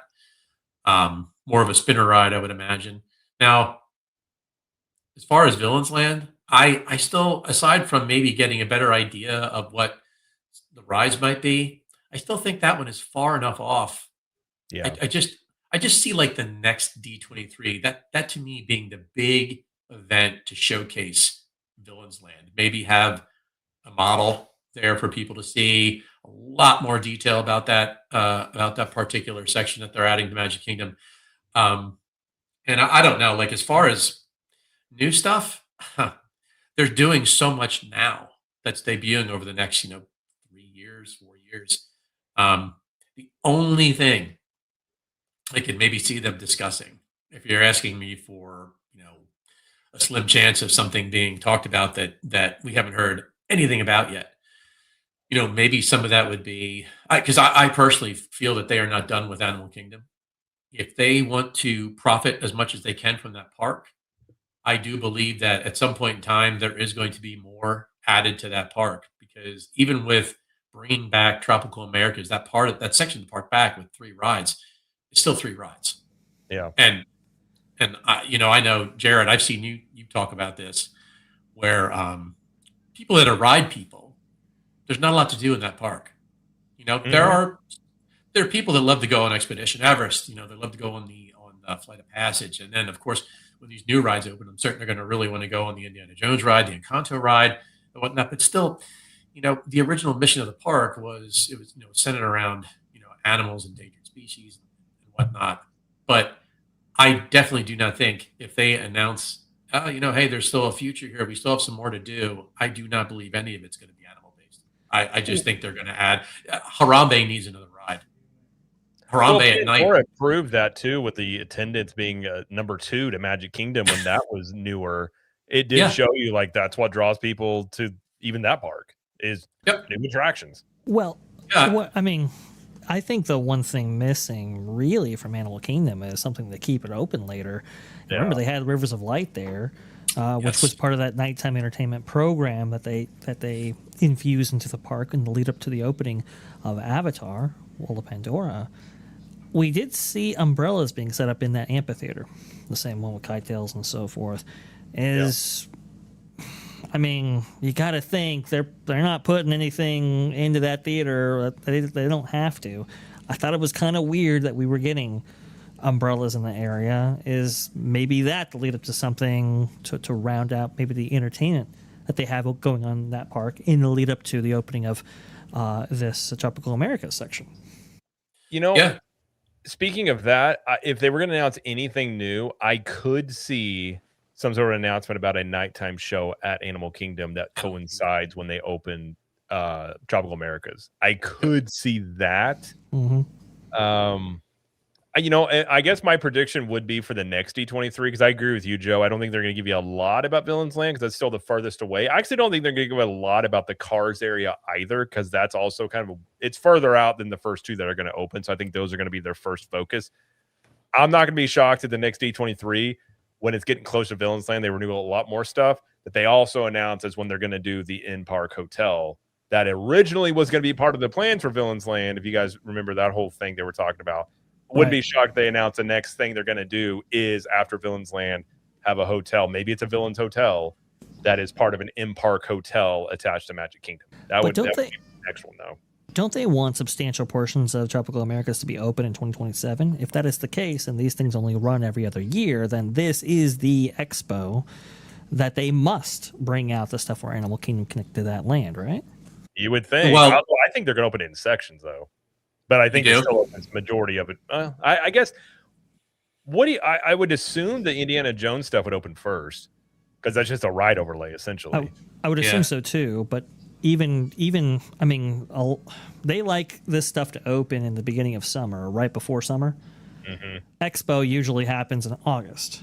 So still, even if we're 2 years away, we're still at a point where this is the last expo to meaningfully talk about at least Tropical America is really fair. Right. So that's kind of leads me to believe that we might get the most information maybe about that, considering all the other projects that they have on the slate. Yeah, no, I would agree with that, and I do agree with Seymour. I think outside of parks, I still think it's on the table. You could see something where maybe Disney announces they're buying Epic Games or a bigger partnership. That wouldn't shock me at all if that would be announced. Well, and to Seymour's point, and I brought this up too with his with the video I did with Tones and him last night. We're all park fans here, and we all live pretty close to the parks. The majority of the general population, though, their gateway to Disney has nothing to do with the parks.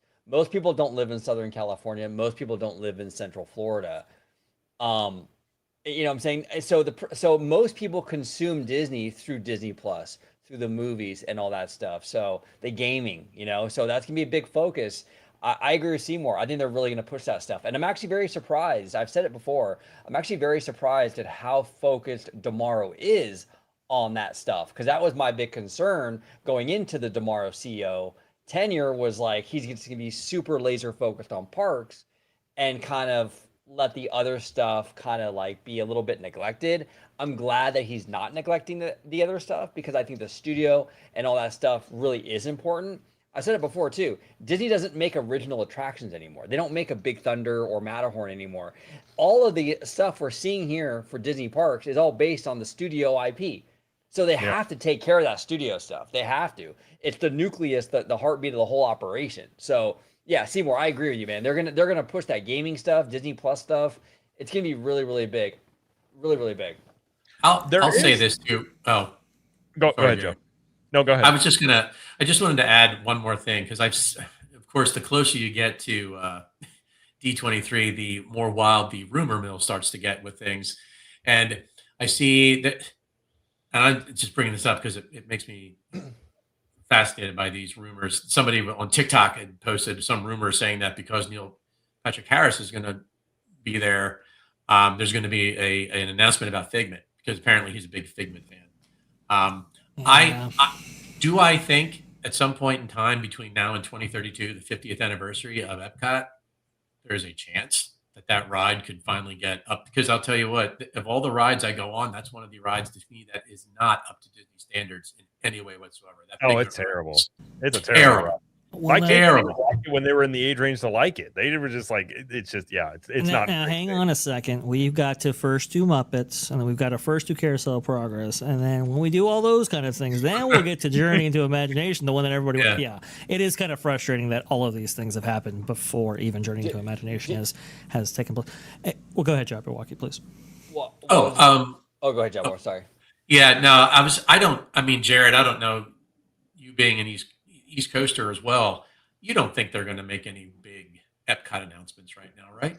I was actually just getting ready to say the only thing I could see them potentially doing, and this would be like, I guess, a wild card one along the terms of refurb, is doing the original refurb they were going to do for Spaceship Earth that they were going to do in 2019 if they announce that. Because Spaceship Earth, if you're looking at refurbing everything, you're going to have to do Spaceship Earth at some point. Because I love Spaceship Earth, but it's not in the best shape. And there's definitely some things you can improve. So that is one. If they're going to do anything with Epcot, I think it would be Spaceship Earth. Outside that, I think they probably look at Epcot right now as like, we just redid that to whatever level you like that. But I don't think there's going to be a lot there necessarily, if I were to guess. Well, let me ask you, Jabberwocky and Jared, because you guys are the Florida guys, and I didn't grow up with that park. I've only been to Walt Disney World one time. So, do you guys feel? Because a lot of fans bring up Figment, right? Is Figment something that like the normies care about though? Like I feel like the nerd community loves them, but like are families gonna like be drawn to that, or is he relevant for like the average person? Not really. It is much more of a Disney fan thing. He's kind of the mascot of like the festivals, like Food and Wine, Festival of the Arts. Yeah. So like they're aware of him because of that, but I don't understand the love for Figment. It's never anything I was into, but I know that it has its fan base there. But you know, I think I agree with Joe. Eventually, between now and 10 years, they probably do something with Figment. I just don't think it's on the high priority list at this point. It's also an area of the park they don't really like. It's not a highly trafficked area of the park right now, and so it's just kind of like it can just sit there. And I just don't have the idea that it's like way up on the priority list for them, if I were to guess. Yeah.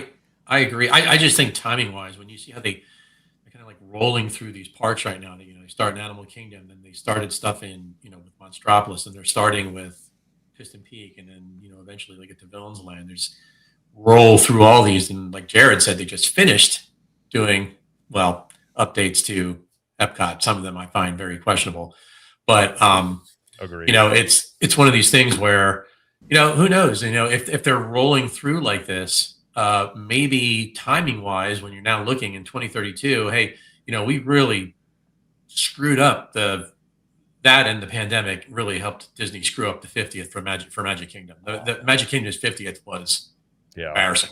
I was just going to say it was embarrassing.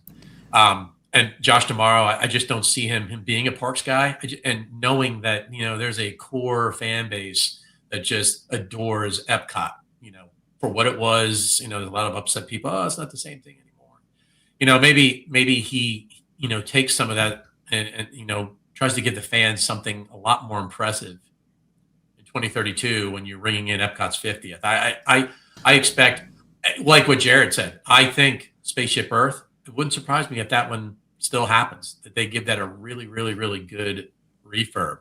And it wouldn't shock me if they do something with Figment too. Yeah. Well, you got to think, right? That things are changing a little bit. Now we've gotten serious investment into Disney's Hollywood Studios, into Animal Kingdom and Magic Kingdom at the same time, and which is really odd to do it that way, because usually it was a little bit more cyclical. But now maybe the focus does turn to Epcot. I'm not saying for this D23 necessarily, but you do remember when they brought the meet and greet, that did kind of reinvigorate a little bit of interest, just a little bit. When they brought out that popcorn bucket, obviously you had tremendous fervor for that.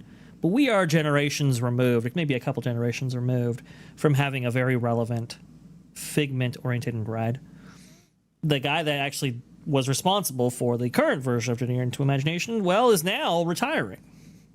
So maybe the impediments that were previously there don't exist anymore. And maybe it is time to look at this and say, okay, maybe we do something about this. And to your point, Jared, there does seem to be a little bit of a rehabilitation effort going on in various distinct parts of Walt Disney World.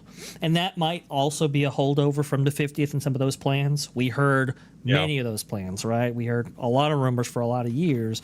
Well, now we are getting that Carousel of Progress update that we heard that was going to be part of the 50th anniversary. We are getting some repainting jobs and all of that. So maybe they're looking at distinct areas and saying, okay, what is in most need right now? Maybe that includes Spaceship Earth. Maybe that includes Journey into Imagination. It is kind of interesting how much has changed since even the last D23 Expo regarding this whole thing. But Jared, I want to go ahead and... So you mentioned the Haunted Mansion, right? Mm-hmm.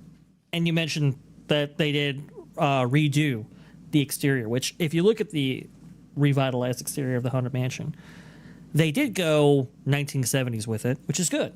Yeah. The other thing they did, though, was they went a little bit more fantasy with it as well. A little bit more of the shading, a little bit more of the weathering and so forth, right? Those attributes might not be consistent for the rest of Liberty Square, however. Is there a possibility that the Haunted Mansion at the Magic Kingdom gets absorbed by Villains Land in a not too dissimilar fashion that the Matterhorn was absorbed from Tomorrowland to Fantasyland at Disneyland? And does that necessarily mean that Liberty Square's days are numbered? Well, we've talked about before. I do think Liberty Square's days are numbered. That wouldn't shock me if that were to happen. Because I think if you look at those planes, I think it's a really good chance as part of that expansion that they have for the cars area that you do get that Haunted Mansion parlor that they had in the theme bar. Like they've been doing those. It wouldn't shock me. And now them announcing that right now of getting rid of like Hall of Presidents and Liberty Square, are they ready for the fervor of anger that they would get from that after just shutting down the rivers? Because there would be, I mean, I think they do it at some point, but man, if they would do it right now, whew, I don't know. Especially America's 50th anniversary this year, that would be horrible optics. Like horrible optics. If you were like, happy 4th, 250 years, and we're getting rid of all this. Like, I think it probably will happen. I agree with you, but I don't know about this year. I don't know. And I say that and they'll probably do it. But man, if they do that, they are gonna get they're gonna get a lot of feedback. We'll just say. Well, because Disney World has gone through so much like change. I mean, look at this. Look at all the change between the Rivers of America and all the stuff Muppets, and then to add one more thing. I mean, that's a lot. And look, I'm a change guy. I am. I like change. I like these places to evolve, but you can't shock the system though. You gotta ease that in a little bit, right? Well, Vash, what's that list you had a couple weeks ago about all the things that have changed the past 10 years? It was long. It was a very long one, and let me see if I can actually get it up. Like when he read it off, I was like, "Oh my gosh, I forgot about some of those." Like it's just so much. They're throwing so many changes at you, you can't even keep up with it. It is a stunning amount of changes within the last 10 years that Magic Kingdom or Walt Disney World fans have had to endure. And so when I look at everything through the lens of that, and you look at maybe perhaps the level of investment that's gone on around Magic Kingdom, there really hasn't been all that much set aside for Liberty Square, which was a little bit interesting because you would have thought that they would have at least incorporated Liberty Square into their plans for the 250th, and yet we didn't see that either. So what does that mean for the future of that particular area right there? It might not be good things. They might be looking at it, kicking the tires and saying, is this story consistent with the other fantastical, or I should say IP-laden adventures that they plan for Frontierland and various areas for the west side of Magic Kingdom? To me, it just kind of seems that, they might be looking at that and going, well, this was part of a bygone era that has passed us. We don't have to worry about a bicentennial or even 250th anniversary celebration of the country anymore. Let's just move on from this now, especially in the lead up to maybe perhaps the Villains Land, right? If we are going to incorporate fully elements of Liberty Square like Haunted Mansion into a Villains Land, maybe it makes sense to dispose of all of Liberty Square now, which would be terrible. I don't want that to happen, but I think that's kind of where they're leaning, because we used to get, a couple of investments here or there, like the Muppets, for example, used to be incorporated into Liberty Square. We don't even have that anymore. Some of these exteriors need some rehab, and yet we haven't seen that necessarily happen. Columbia Harbor House's story doesn't even make sense without the river. That's a good point. And then if you take out Haunted Mansion, you are left with nothing at Liberty Square. So these are all the things that I'm like, I think we're going in this direction, right? Yeah, well, and also they may not want to deal with the political issues that can arise with the Hall of Presidents. That could be something to look at, being like, we don't want to deal with it. Like, I think you're right. I hate that I think you're right, because we've had the same thoughts before about that.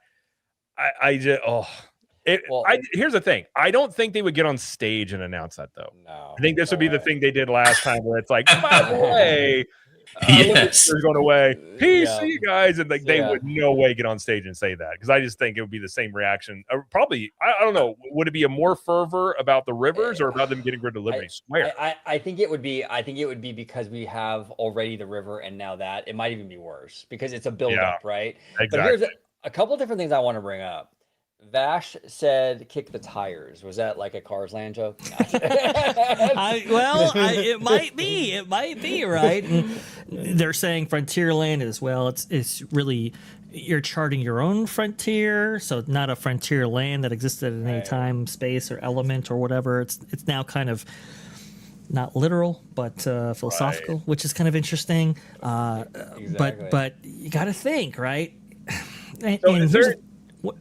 One of the reasons why we're thinking Haunted Mansion might also be incorporated is because these side structures that are part of these permits might indicate that they're redoing the queue to be on the other side of the Haunted Mansion facade, which, if that's the case, that's straight into Villains Land. But please go ahead, Jared. You were going to say. Well, I was thinking okay, devil's advocate to getting rid of Liberty Square, at least right now. What if they made it where they, like you're saying, they changed the queue, but they kind of wall it off to become part of that end of Villain's Land, and then Liberty Square is like separated? That could be maybe what they do. Yeah. But I agree with you, though. It still doesn't make any sense because Frontierland doesn't make any sense anymore. And so you just have this weird island of historical America that's just sitting right there. Actually, yeah. I have an idea. Sorry, I'm like what Mike Wazowski down here. I was thinking about this. I'm going to flip this the other way. Instead of like you were talking about the haunted mansion going more into Villain's Land. Mm-hmm. Well, you have the haunted mansion, and then I don't know how many years ago that was, separate from the haunted mansion. Closer to that really bizarre intersection in there between Liberty Square, Frontierland, and Fantasyland. They built Memento Mori, the gift shop. Mm-hmm. For haunted mansions. It's a way. What if this is a rumor I've heard about for years, but it's never come to fruition? They decide to take Columbia Harbor House, since it's a harbor house and there's really no river anymore. So you guys are right. It doesn't make sense. What if Columbia Harbor House was turned into a haunted mansion restaurant? Oh, yeah. That's a possibility. Interesting. Now I want to actually. I'm not going to Mike Wazowski you, Joe, again, but I actually wanted to reference Kiki and Luca because he actually brings up a really good point here. He says we give Josh a lot of flack for the Blue Sky stuff, but a lot of that stuff actually came true. Big Thunder expansion, Villain's Land, the Dino Land replacement, and Kanto. Well, Coco happened in California, but I mean, he's not wrong. I mean, most of it did come true. Yeah. For what it's worth. I mean, it did. Well, one thing you could see on that same timeline is, it seemed like every D23 before, there's always these rumors about like Wonders of Life, because there's been people walking through there, windows are open. Yeah. If they do an Epic Games type thing, you could see the Play Pavilion come back into play that involves Epic Games that you do in Epcot as well. That could be something you could do relatively, maybe. I mean, it'd be cheaper than a whole land to do something like that.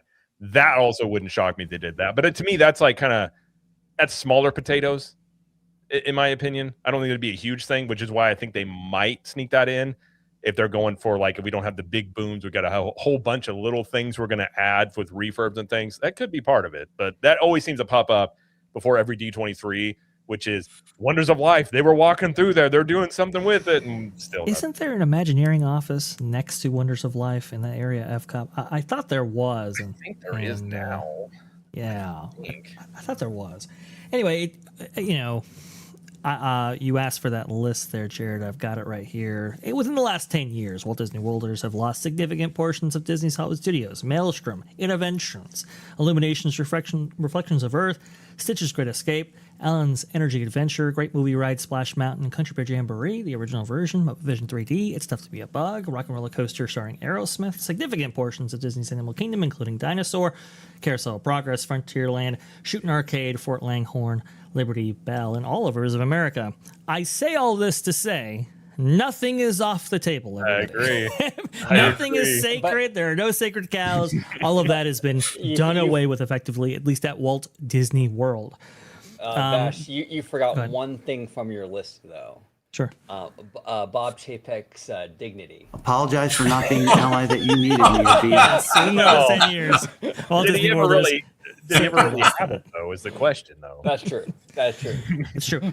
Now, what do you guys think, by the way? This is the last thing I'll say. Of this rumor coming out for Disneyland Paris as Tomorrowland, that they add in a Star Wars themed land to replace Autopia and various sections of Tomorrowland out there. I guess it would be Discoveryland for Disneyland Paris. I've been looking at this. I don't really see it myself, especially because Star Wars Galaxy's Edge, or a version of it, was on the list for the 3 lands to be added to Disney Adventure World, and it was replaced with Lion King. Right. I'm not really seeing Disney making meaningful investments into the Star Wars IP just yet. What do you guys think about that? Well, I find it kind of interesting, though, right? Because we see that they're taking like concepts, like, for example, Cars Land at DCA. I mean, that's like a 12-acre land. It's pretty big, right? Mm-hmm. But they're going to build a 4.5-acre version of it, Piston Peak, in Florida, right? So they're doing like kind of like a condensed version of that same IP. We're kind of seeing that also with Pandora in DCA. I mean, I think our Pandora will only be roughly 8 or 9 acres. I know the one in Florida is a few acres bigger.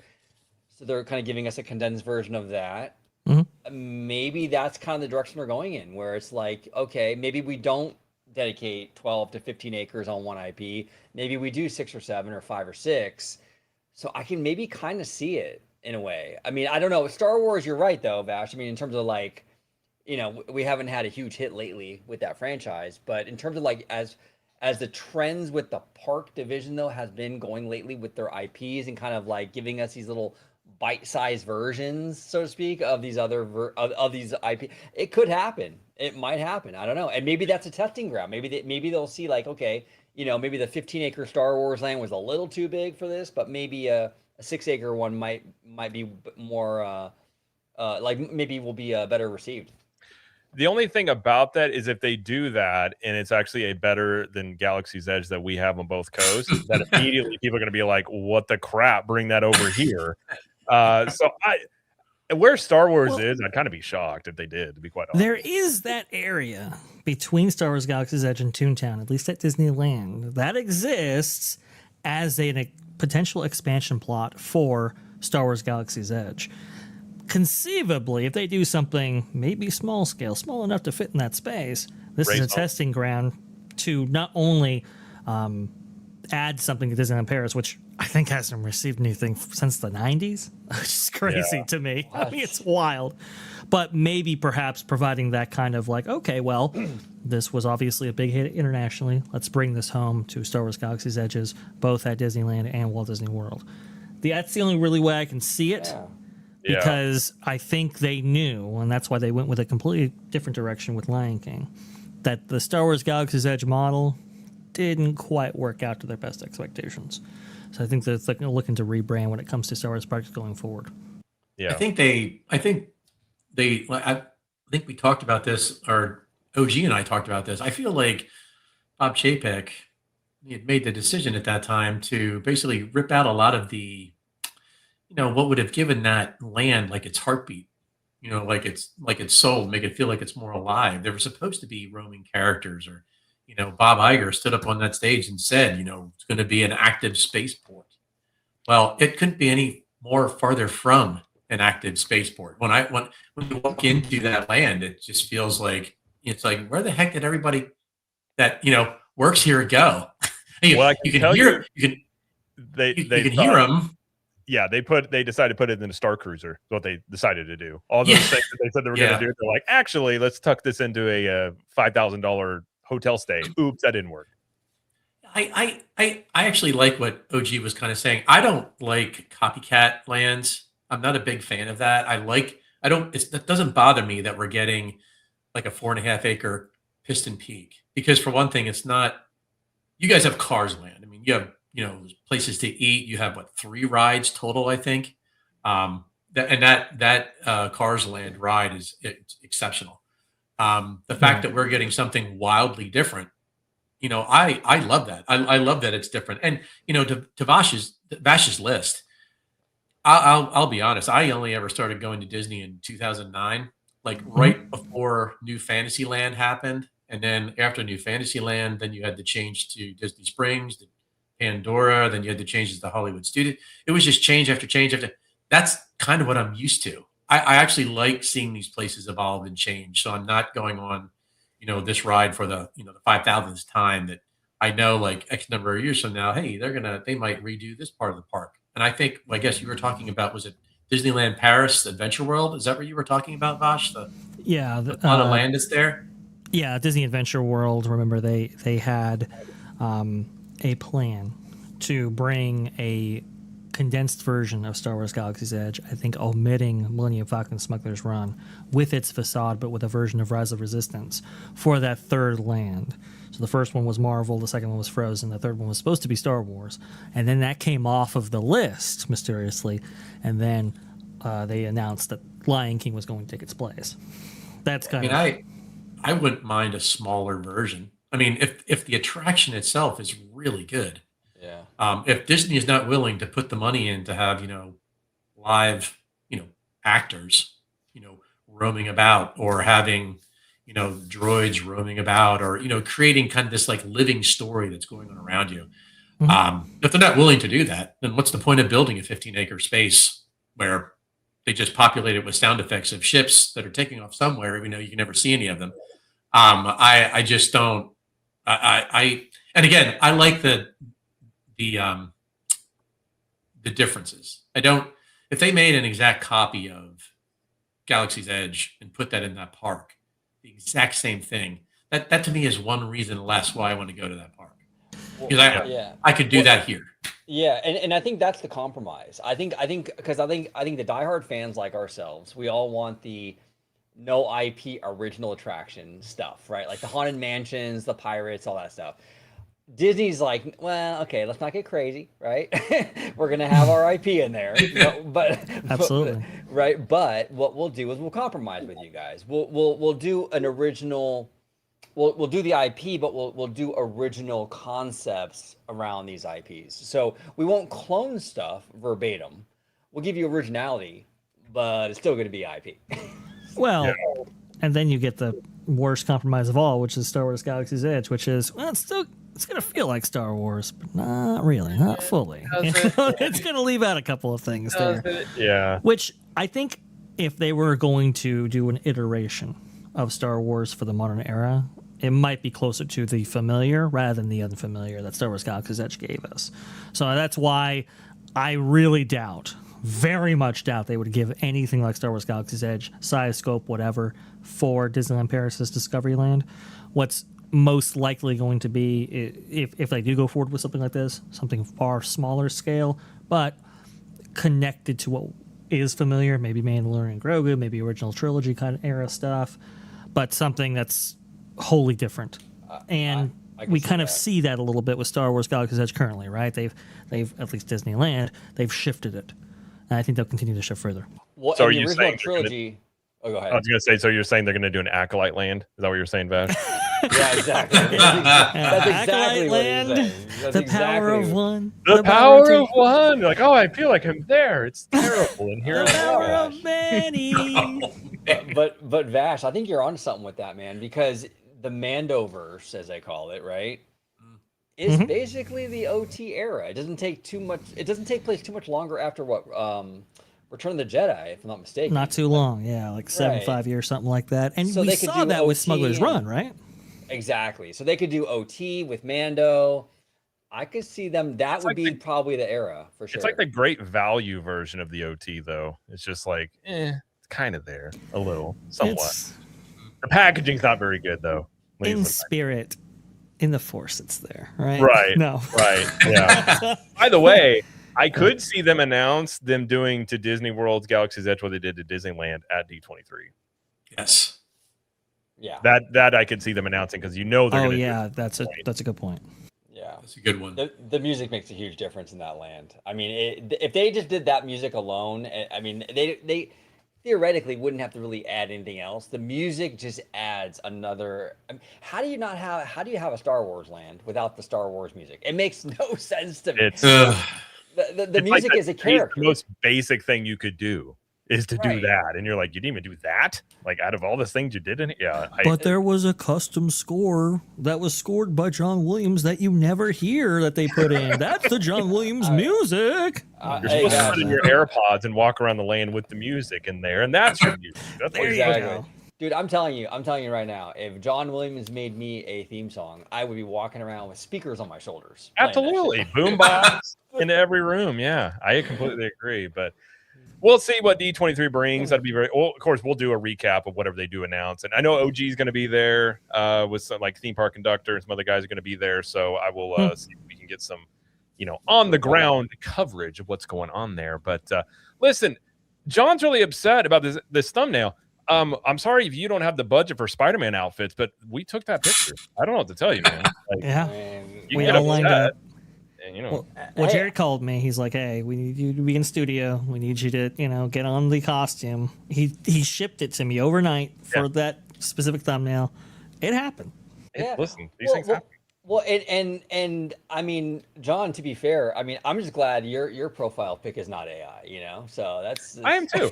And listen, John, if you're really upset, I'm sure there's a box of Kleenex nearby. You can handle it, man. It'll be okay. You'll get through it. It's only Tuesday. It'll be fine. Deal.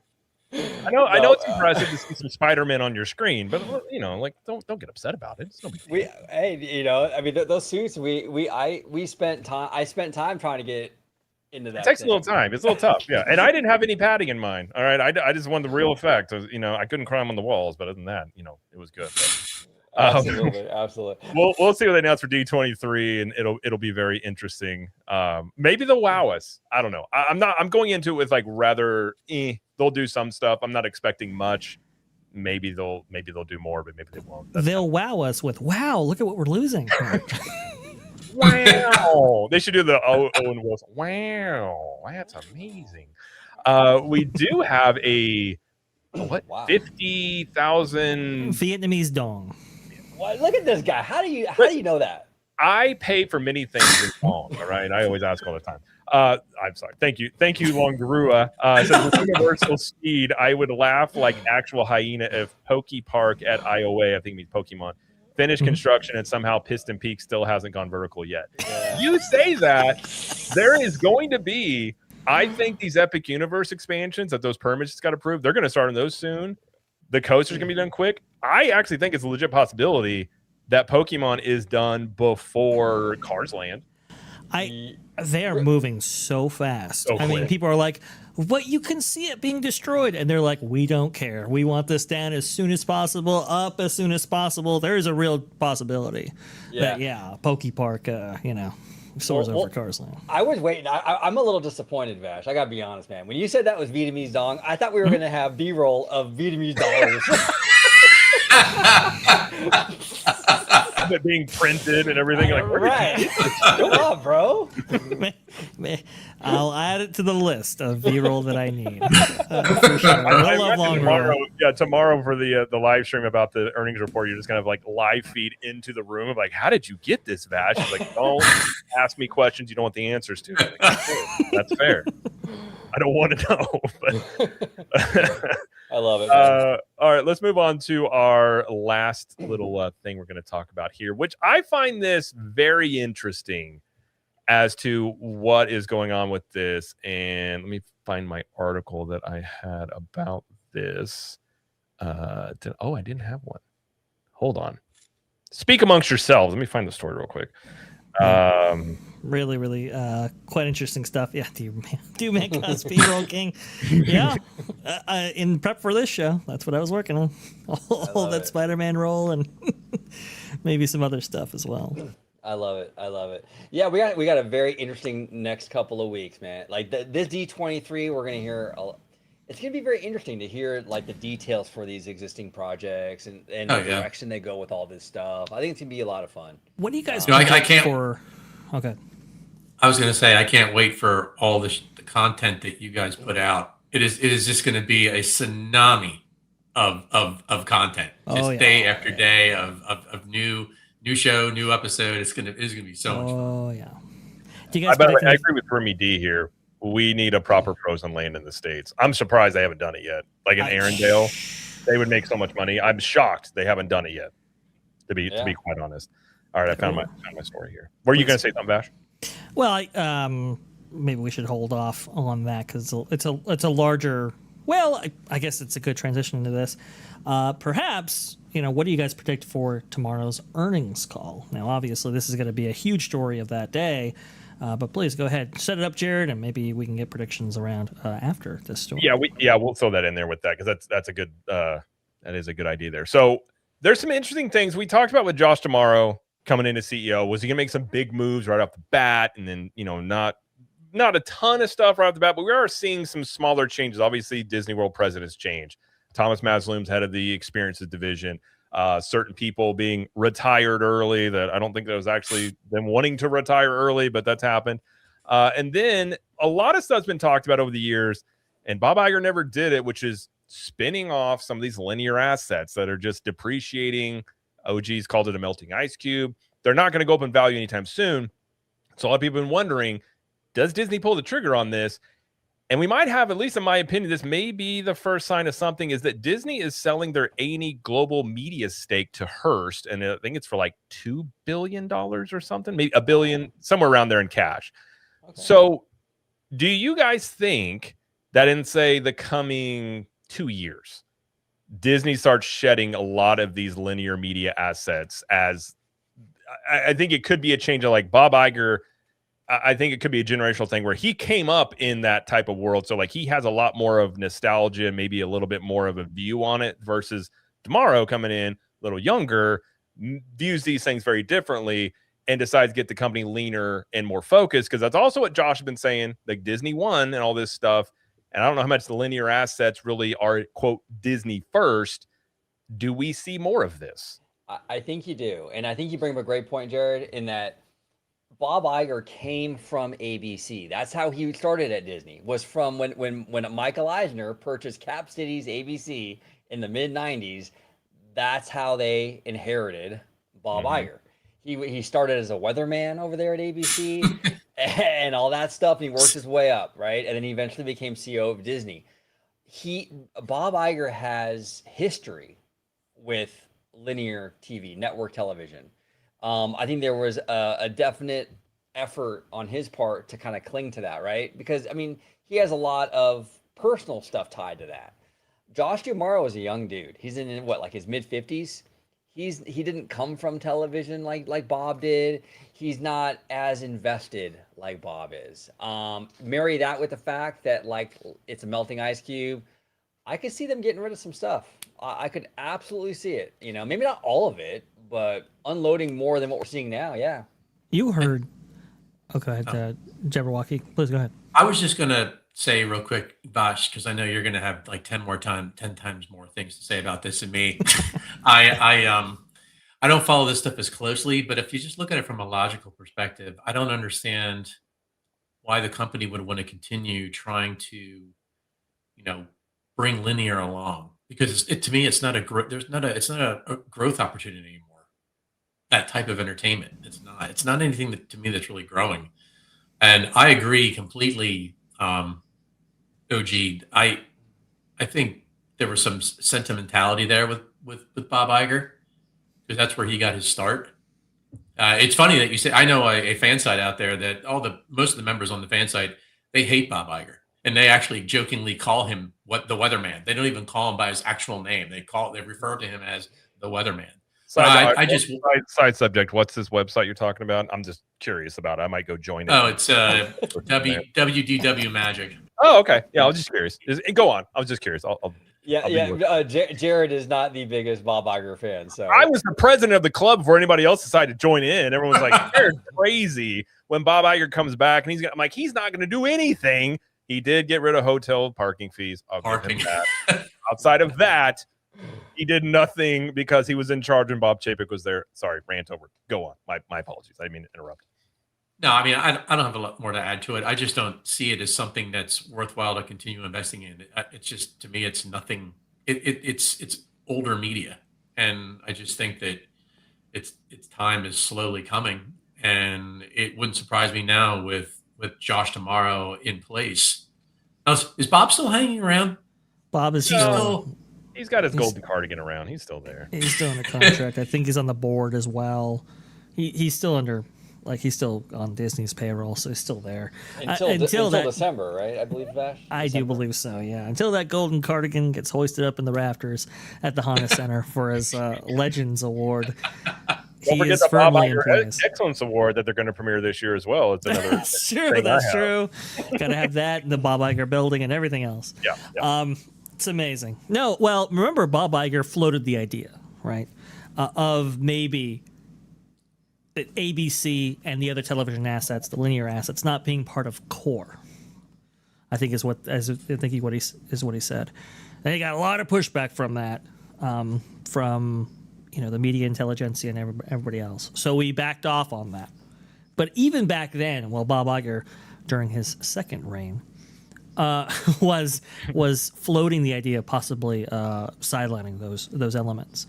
We just saw Brian Roberts, right, completely hack off all entertainment from Comcast. And clearly they didn't feel that was part of the core of Comcast's business. Fair enough.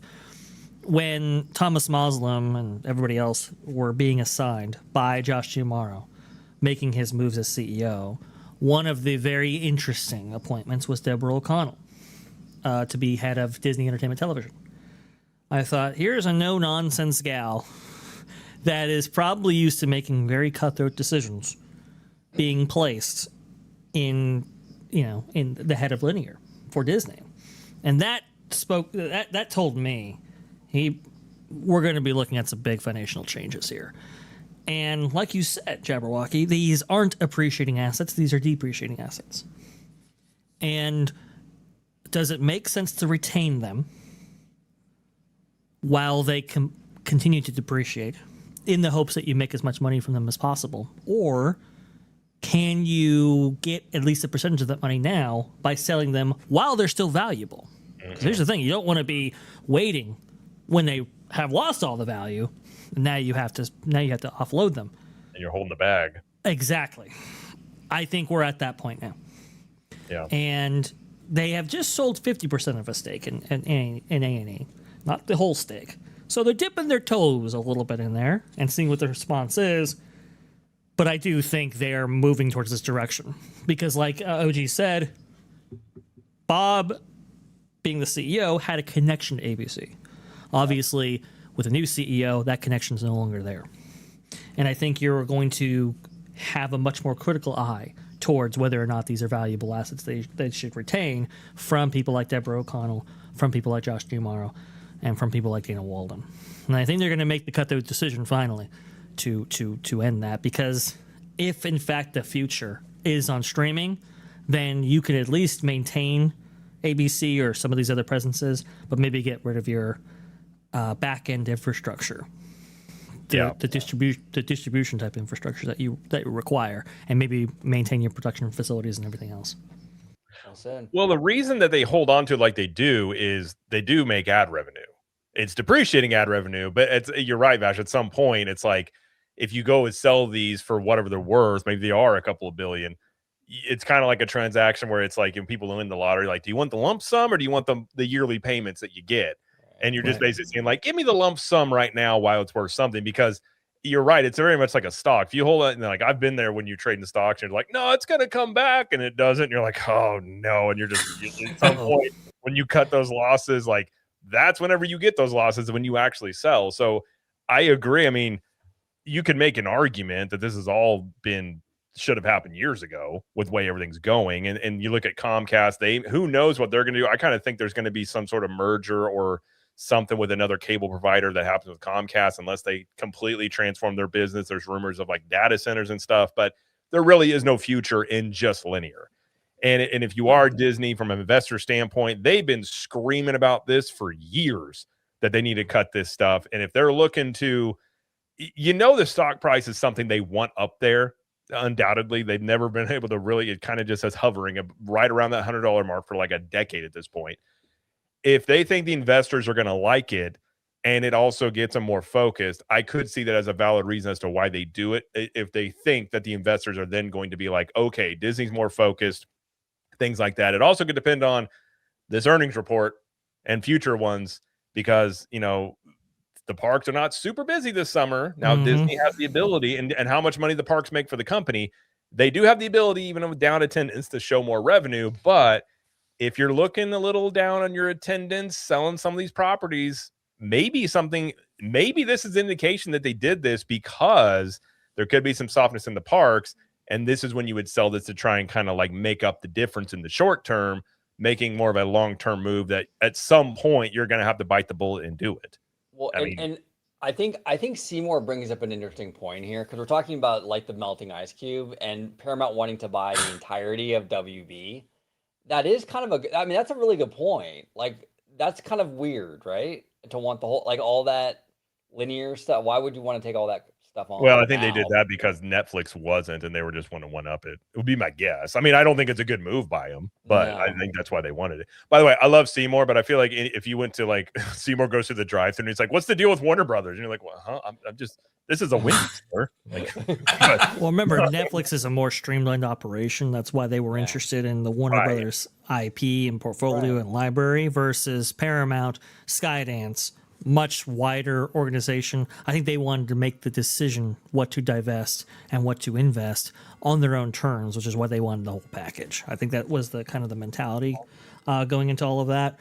My thing though is that I think I know during the question and answer portion of the earnings calls now, I think they have written questions that they submit first, and then now they read them, I do believe is how that is done currently, rather than the whole cold call structure they used to have before. Regardless, I would be shocked if a lot of these questions coming up in light of this new deal regarding A&E isn't on this very subject, because I think it's kind of crunch time right now. Where are we when it comes to a media entity? Are we in streaming? Are we in linear? Are we in cable? What are we doing? Yeah, I agree. I mean, go ahead, Joe. If you, as someone who probably knows the least on this show right now about investing, so what would the expectation be if Disney were to say we are cutting loose all of our linear assets? Like, is the expectation that would boost the stock price? Because the stock price has been stuck like sub 100 for the longest time. Outside of that spike under COVID. Yeah. Like, is that expected to juice the stock back, to get back up again? There's no guarantee of it. If you look at some of the, and I did more trading probably 3 years ago than I do right now. And I kind of more toward long-term investment stuff, but a lot of these investment outlets constantly are saying Disney needs to, like, they're even saying Disney needs to do what Comcast did and spin off the theme parks in their own company, because the parks make so much money and it essentially subsidizes the rest of the company. So to them, I think their viewpoint is that they make it leaner, more focused, that this will make the company more profitable and things like that. There's no guarantee that it'll work or that's what will spike the price up. But I could see tomorrow, because we've talked about the difference between tomorrow and Iger. Tomorrow, I think, is much more aware of some of this extracurricular stuff like surrounding the company. I don't think Bob Iger was on X really trying to get the vibe of what's going on with the Disney brand as much as he was probably just relying on people to tell him stuff. I feel like tomorrow might be a little bit more hands-on, maybe. So if you're looking at it from that perspective and want to make it leaner, more focused, that could resonate with shareholders and investors. If it happens, who knows? I mean, that's such a weird thing about Disney stock, is like, it's just, no matter what happens, it just stays around that $100 mark and they can't get it to budge. I know. And at some point, I mean, it's been one of the worst performing stocks of the past decade in terms of just like wanting money back on your investment.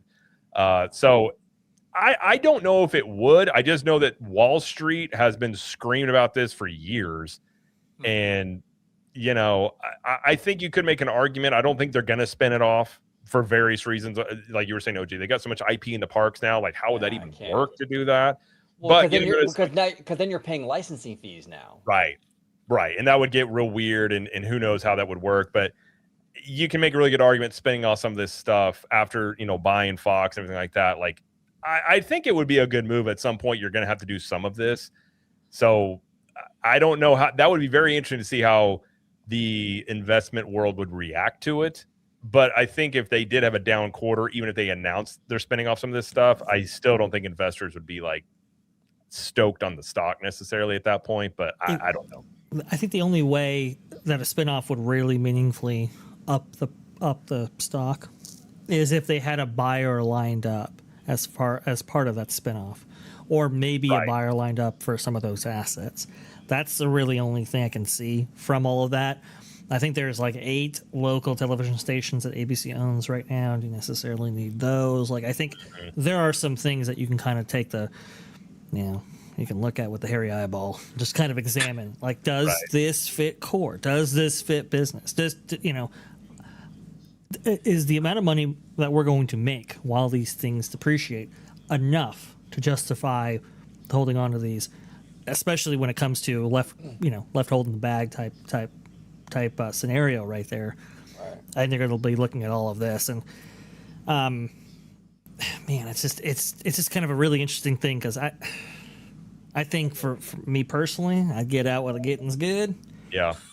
But well, I can also see the ad revenue being part of the business that fuels other parts of the business. Go ahead, Angie. Well, and here's the thing too, and Remy Demon brings up a great point here, where it makes more sense for Universal to spin things off.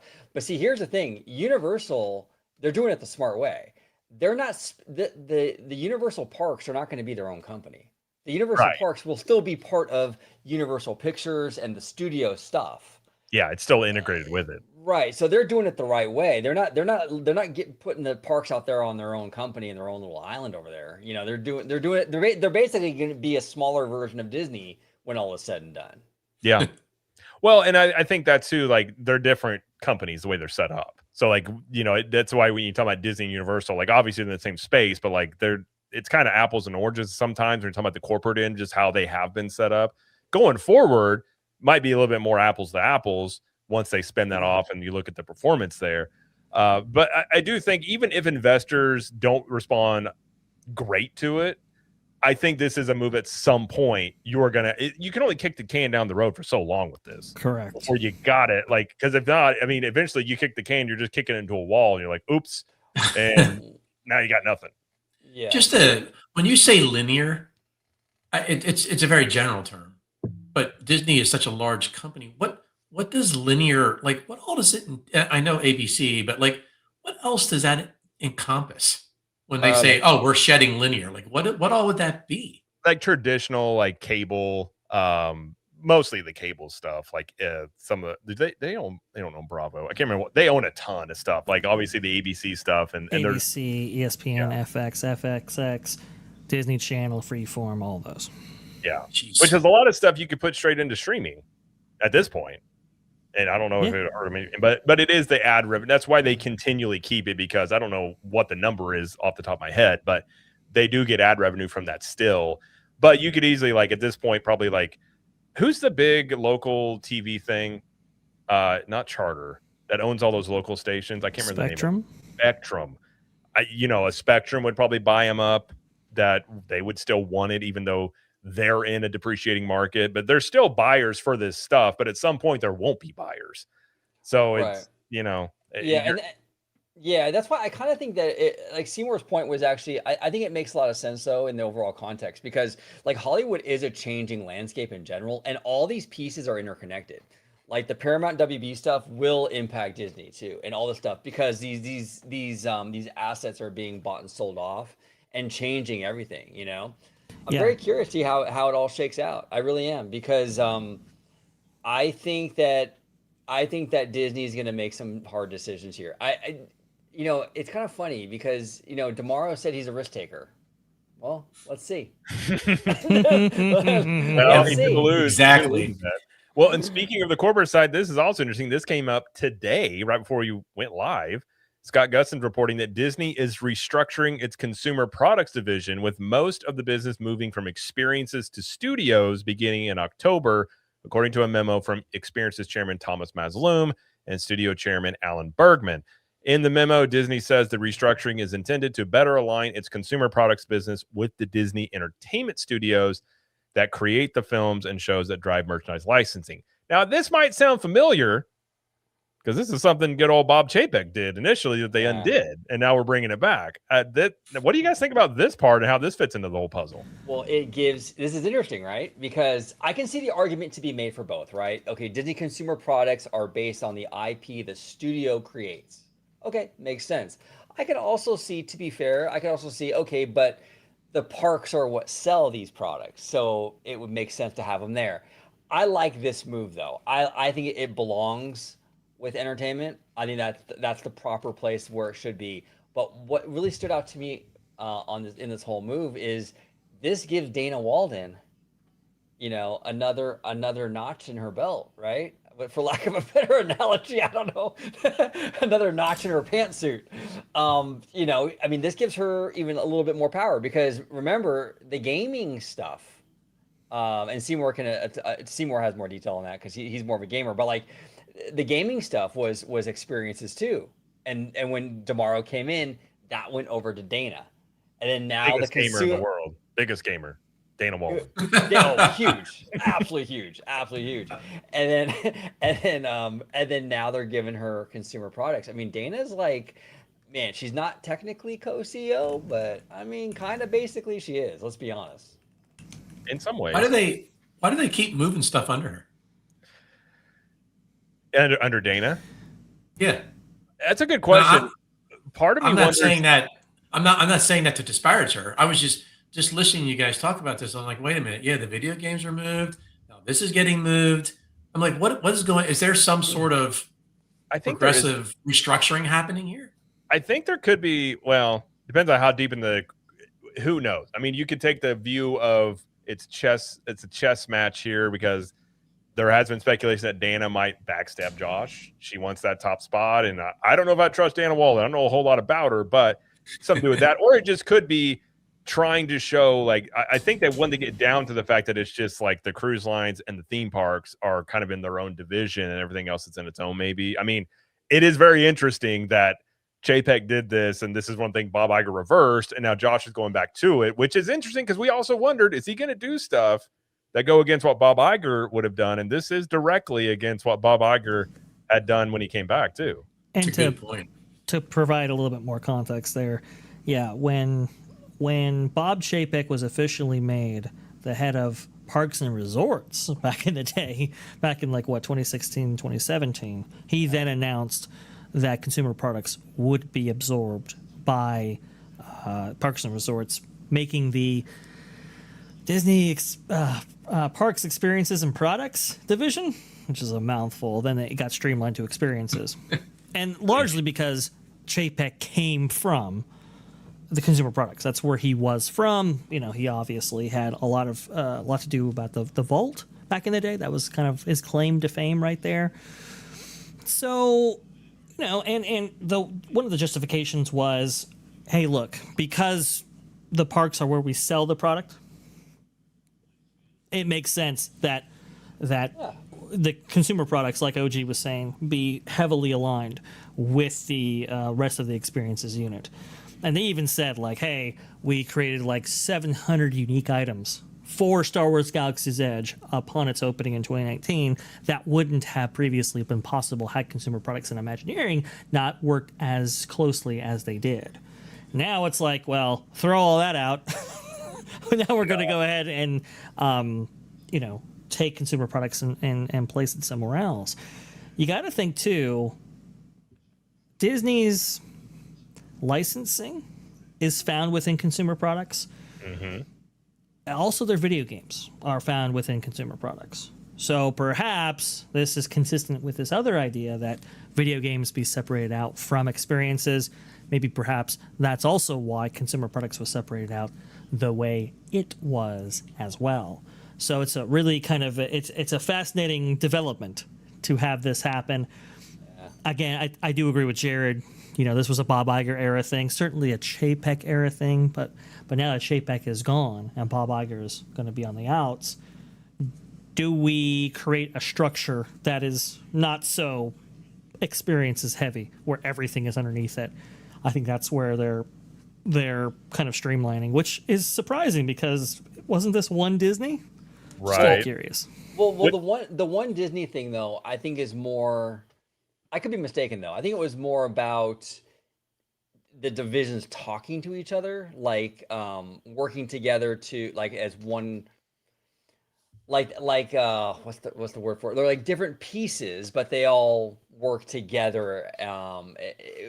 Maybe, but not necessarily literally though. It was kind of the '90s synergy term. Yes, yes, like a flywheel kind of thing. But it is kind of interesting too, though. And this goes back to the tomorrow thing. The Parks guy is the guy removing stuff from the experiences division. Who would have thought that? Honestly, I would have thought the Parks guy would be giving the Parks division more power, but he's really not though. Unless I wonder, okay, we speculate a little bit that maybe they have more of an investment or more something going on with Epic Games. Do they do this move that involves video games and consumer products because they're getting ready to do something else with Epic? Maybe Bingo. That's kind of what I think this could be set on the table for. Yep, because they do talk about how licensing is going to be a big part of why this move was made, and you also got to think too. Thomas Muslim doesn't strike me as a consumer products guy, so why have this division right underneath his experiences unit doesn't quite make sense on that end either. Yeah, no, that's a really good point, and I think too, like it's gonna be interesting because it's gonna mess with the revenue totals that they show for experiences. Yes, because they like to flaunt those numbers, but I'm not against them being more streamlined. And I think this does open up some interesting possibilities. Of course, the timing of this leading into D23, maybe it's coincidence. I just kind of think there's something else to this, that they're making a little move here to make a preemptive move to make a bigger move, maybe. Earnings is tomorrow, by the way. So that's also the other thing that you have to keep in mind with this. Boy, are we... we are so far removed from the days of Bob Chapek getting up on that D23 Expo stage and bringing out the Target dog. I mean, wow, we are just, it's just a different era. That was fantastic. Now we got hair gel budgets. Oh yeah, absolutely. Well, hey, you know what? I don't want to dip too. I don't want to fly too close to the sun on that one. You know what I'm saying? Or you're like, wait. Hair gel budgets are legit. Let's not go crazy. Whoa. No, I will say this though. I do have like a little bit of a side quest, a little bit of a tangent with Target. I don't know how it is over there in Florida or where you are. But like out here, like my Target, everything is in like a glass case. I feel like I'm walking into Mission Breakout, dude. Like everything's in these glass, like that's a Cali thing. Yeah, it's a Cali thing. And you got to push the button, and then it takes them like 20 minutes to come over, and all I want is toothpaste, bro. That's all I want. They lock up the toothpaste? Yeah, it's crazy. Everything's in a freaking case now. Dude, that's ridiculous. Well, whenever it's not a felony below $900, I guess, toothpaste is on the menu. If your district attorney is not necessarily going to pursue theft under a certain amount, well, that might be the ramifications. Yeah, that would be it, right? I walk in and I see toothpaste in a case. I'm like, I'm in the wrong part of town and I need to leave right now. We forgot to tell you guys, OG lives in Compton. This is why he likes rap. He's into the scene. Yes, sir. He immerses himself. Yeah. No, I can't say ours. I went to St. Louis. I did stop by a couple places that they had, I imagine, toothpaste behind glass cases, but not here in Florida, at least where I'm at. I haven't seen it before. Outside of video games. Video games are in the glass cases. Outside of that. Didn't Karen Bass say, I don't want to get too political. She said, oh, man. Never mind. What did you say? I was going to make a joke, but I don't. Yeah, no, we'll skip it. Okay. You're like, wait a minute. Yeah, we're getting off on a consumer products tangent here, but I think it is really interesting though that they're putting less emphasis on retail, and from the broader market, right? Especially brick and mortar retail. Disney has kind of pulled out of that in a big way with the old Disney stores and everything like that. And so from that end, it was kind of like, okay, well, maybe consumer products does belong in another unit like the experiences division. I just find it very surprising how now it's like, well, throw all that out. We're going to move this to a different unit. It just seems like I mean, correct me if I'm wrong, but it just seems like they're really separating out parks and cruise line. I think that's what they're trying to do. I mean, yeah. The D23, they're probably going to, and I think you had alluded to it, OG, they're going to have tons of cruise line announcements. I think they're going to have heavy investment because that is where they're looking to really expand. So maybe it's also moved for that as well. We still need 4 liners that they've said that they're going to showcase, right? I think they want a fleet of 13 by 2033. Yeah. Is that right? Yeah. So it's like we still need 4 cruise liners that we have no idea what will actually come of them. I know the Believe stuff might be past the show in terms of its showcase, which is kind of interesting, but okay. And then OLC obviously has its cruise line coming up as well, and I think they have an option on a second ship and so forth. So I think cruise line is going to be a big part of their portfolio going forward. I mean, imagine you can imagine that to be a point of emphasis for this experiences showcase. And Masloom comes from the cruise line too, so And that's why he got the job. Right. that's the emphasis they're going to place right there. Does he have the Austrian accent? A little bit. Yes. Okay. That's why he's not leading this D23 Expo, because he would Right. that would be a very awkward emceeing event, I think, with him in charge. I think Jared. I think you have an Austrian accent. I can do. I come to D23. I can't do my problem is I can't do conversational Arnold. I can just do like the tidbits. Like my wife said, "Come on, Jimmy, let's go. Come on, Franco, come on, push it." That's all I can do. I can just do the yelling Arnold. I can't. Will Sasso, you guys know who Will Sasso is? He's a comedian. He does the best conversational Arnold I have ever heard. It's like Arnold talking, and it sounds just like him. But I don't know, man. That's pretty fantastic. You sound exactly like him. Pumping Iron of Arnold, just if you've never seen Pumping Iron, it's kind of a documentary. It's much more of like, it's not all real, but Arnold in that is just unhinged, just going around like, "Oh, you look real small. Why are you so small? Come on." Your biceps look like they're lacking, Franco. And he just goes, he's just messing with Lou Ferrigno the entire movie. Like just messing with his head the whole time. It's great. Now Tones is going to head out, but I wanted to get this before he leaves. With the success of Spider-Man and most likely Doomsday following, is the superhero fatigue discussion officially over with X-Men movies coming soon? What do you got to think about that? No, I don't think so. I don't think one movie fixes a trend.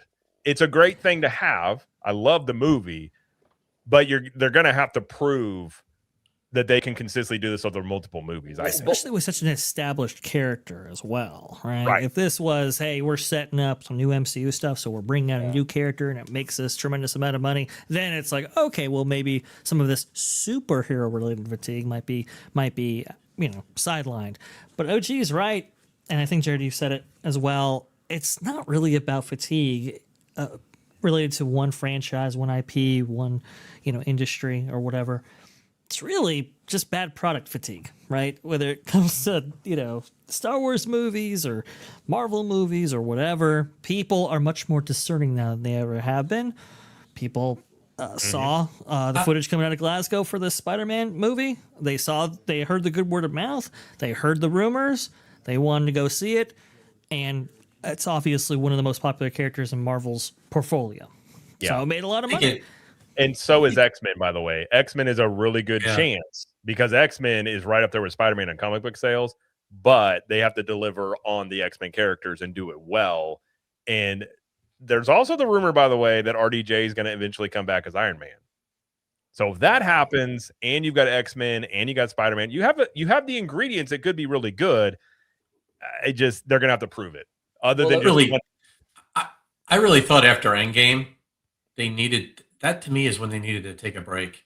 Yep. Like I just felt like instead of slowing down a little bit to let everybody catch their breath, Feige and them just went full steam ahead. With more movies, and then of course Chapek was like, "We need as much content we can get on Disney Plus. Just start cranking out show after show after show." And I was like, this is not good anymore.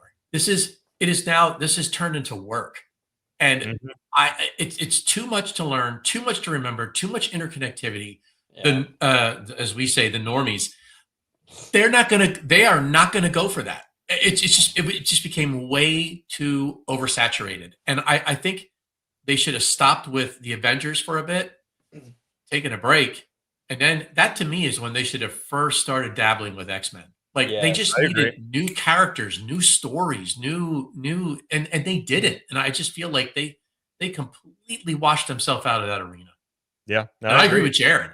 One movie, well, I mean, Deadpool Wolverine was pretty good, but having one movie like this, though, I'm not going to sit here and say that fatigue is over. I think they have to show, consistent, some consistency with their hits. And it's tough. It is tough. I think if they, like to Tone's comment, like, okay, we're crushing it right now with Brand New Day. If Doomsday comes out and does numbers and gets well received, I think now we're moving in the right direction for sure.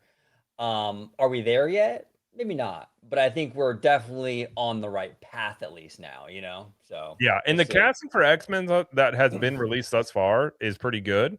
Yeah. I'll give it that.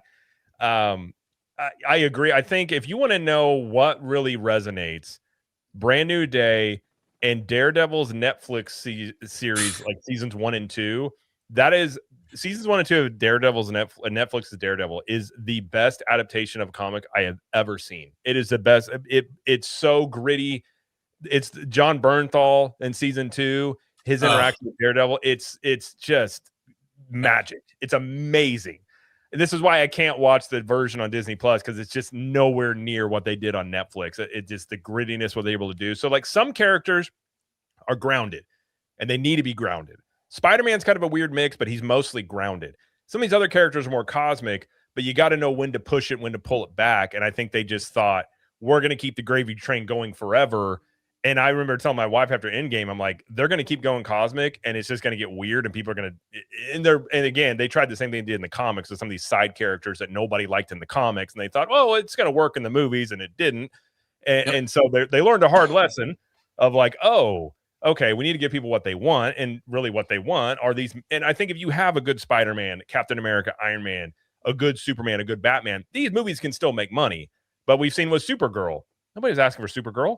Made $124 million. I mean, Brand New Day probably did it 3 hours into its opening when it beat Supergirl. I think like one of the days from this past weekend, it literally made as much as Supergirl's entire run. Yeah. So that just proves, to you that in terms of comic book movie fatigue, it's still somewhat there, I think, because we've just been inundated with a lot of, mediocre films. But as soon as that prospect changes, right, as soon as the market is inundated with some great films, fatigue magically goes away. Well, and you know what, Vash, it's an interesting point too. And I'm wondering also if we can even narrow it down even more, because please, maybe maybe there's superhero fatigue, but maybe it's not even superhero fatigue though. Maybe it's, do you guys feel that maybe it's just cinematic universe fatigue in a lot of ways, where like you were saying, Jabberwocky, we're like, this is homework, like maybe we love superhero movies, but man, I don't want to watch like 7 of them this year. You can only go back to the well so many times. I mean, look, I can't blame Kevin Feige for maybe letting the success get to his head a little bit. I mean, for a while there, it was like $1 billion movie after $1 billion movie after $1 billion. It almost literally was like, almost no matter what they put out up to Endgame, it was almost guaranteed $1 billion or more dollars. But the thing that always bugged me about this with Disney, they bought, Star Wars, they bought Marvel, they milked those cows to death. And it's just like, where's some other content? Where's some other IP? Like you cannot build Disney Plus off of, 10 Star Wars shows and, 7 Marvel shows. You need some diversity. You need some different stuff. And they bought all that Fox stuff. And I'm just like, why is it every time I put on Disney Plus, I mean, all I'm seeing is, oh, here's another Star Wars show. Oh, here's a new Marvel character nobody's heard of that we're going to have to learn how this fits into the grander scheme of things. I was just like, that's like beating a dead horse with a dead horse. Yeah. I mean, it's I love that. They also got addicted to the tent pole, which because they're making billions, they didn't have the initiative to really develop anything else. But then you're seeing the problems now where it's like they have a hard time with original stuff in terms of the original, like especially animated side of getting that to hit. And now you're seeing like, oh, we didn't. It's kind of like having a baseball team without a good minor league system. You had nothing coming up, and so you just turned to free agency, and that typically isn't. I know the Dodgers have all the money in the world to spend, but that's typically not the way you build a team. But I think that there is a balance of this, and I would say one of the things that has lent Spider-Man to doing so well is because it is connected, but not really. It is a localized story of Spider-Man. There's not a whole lot of stuff in there that really pertains to anything else going on in that movie. Besides, like, there's obviously, of course, like some of the characters showing up are going to be in other things, but in that movie itself, it's not like they were setting up a Thanos, so they're trying to set up Doomsday. It was its own movie, and I do think they need to go back to that. You can have things interconnected, but not everything has to be a lead up to the next or the next post-credit scene about what Thanos is doing, which I think people got addicted to in many ways. And so interactivity is good, but you can go overboard with it, like you were saying, Joe, where it's like it's homework. And yes, I'm done with homework. Yeah, no, and that's a great point. And big shout out, by the way, to Alan, Almighty Coasters. I love Alan, man. We actually had a great day at Universal Studios on Sunday. We actually have a funny little meme going on right now, like who the F is Brianna? Because we had all kinds of issues with our express passes, and they kept sending us back and forth between the line and customer service, telling us to find this Brianna lady that no one knew who she was. So anyway, if anyone in the chat knows who Brianna is at you guys see Universal, Brianna? Just going through the park yelling. Yeah, let us know, because we're still looking for her. But you never found her? No. That's just how they got rid of you. Like, go find Joe Bob. He's over there somewhere. He's good. He's over there, you know. But the universe. Alan says the universe is okay to be interconnected, but the movies also need to be able to stand on their own. Exactly. Yes. Yeah. I completely agree. And maybe they learned a tough lesson from this. I have a hard time thinking that I had a hard time thinking anything would top Endgame's money, and obviously Spider-Man did that. So, like, anything's possible. But I think the chances of an MCU being like it was is like a one-time thing. You can still have it. You're going to have moments that are good, but I just don't think you're going to get it. You're not going to strike lightning twice in that same way. I think they need to recast Captain America. Eventually going to recast like some of these things. And I think the problem they also got into is same they did in the comics. Oh, these characters are mantles. We can just pass them on to somebody else. Thor can be Lady Thor. All these things. No one ever has liked that. Captain America is Steve Rogers. Thor is Thor. Like, these characters are who they are. And I think they thought they could do this other way, and it didn't work. And they learned the hard way that it's not going to work that way. So hopefully they learn their lessons from this. Put them in their actual costumes. Cyclops looks awesome in the Doomsday trailer. Put them in their X-Men stuff. Put them in things from the comics. Look at Wolverine in the yellow and Deadpool Wolverine. That was awesome. And I don't think Deadpool Wolverine was really a good movie, but it was a satisfactory movie in that you saw Wolverine full, like Wolverine. Oh, yeah. Full, just going nuts, rated R, Deadpool, same thing. And so, like, a lot of the ills of that movie you can overlook because of what you get to see in that. And I think, like, look at that yellow right there. That looks awesome. And Hugh Jackman's back on the roids and Jack. That's what I want out of him. I want all my superheroes on all the roids. Put them on everything. Put them on the Chris Hemsworth cocktail. Just get them all jacked and in their uniforms. And I will be, at least at that point, I'm going to come away being like, well, at least he was jacked. I'll give him that much. They got the costume. So I'm telling you. Yeah, Tom Holland, though, he might have been on that cocktail, man. He was pretty a little bit, huh? A little bit, right? That would be a really good question if he was. I think there's a chance he was on, like, say, TRT or some peptide. I don't know if he wasn't like bodybuilder like Hulk, but he was definitely thicker than he was in the other movies for sure. Yeah, he wasn't gigantic or anything, but you could tell, man, that guy was hitting the gym big time. His back, you can always tell. So, for instance, Chris Evans has never been on steroids, and I can tell you why. When you look at his side profile of Chris Evans, he doesn't have much like bulk in his chest or his back. He's kind of skinny. Chris Hemsworth, when he is in the Thor mode, you look at that guy from the side profile, that dude, he's on the rock cocktail. And it's fine. I would do the same thing. If I'm getting paid millions of dollars to play Thor, give me all the good stuff. Okay. And I think that, maybe Holland maybe he just worked really well. He's not a big guy. No. So smaller dudes can put on muscle pretty easily. So, he's always been in pretty good shape. So maybe it was that, but he definitely put on a little bit of size. So I appreciated that. But I was going to say one thing, Jared, just real quick about these movies. The one thing that is interesting to me, this is just a thing, like my opinion on this.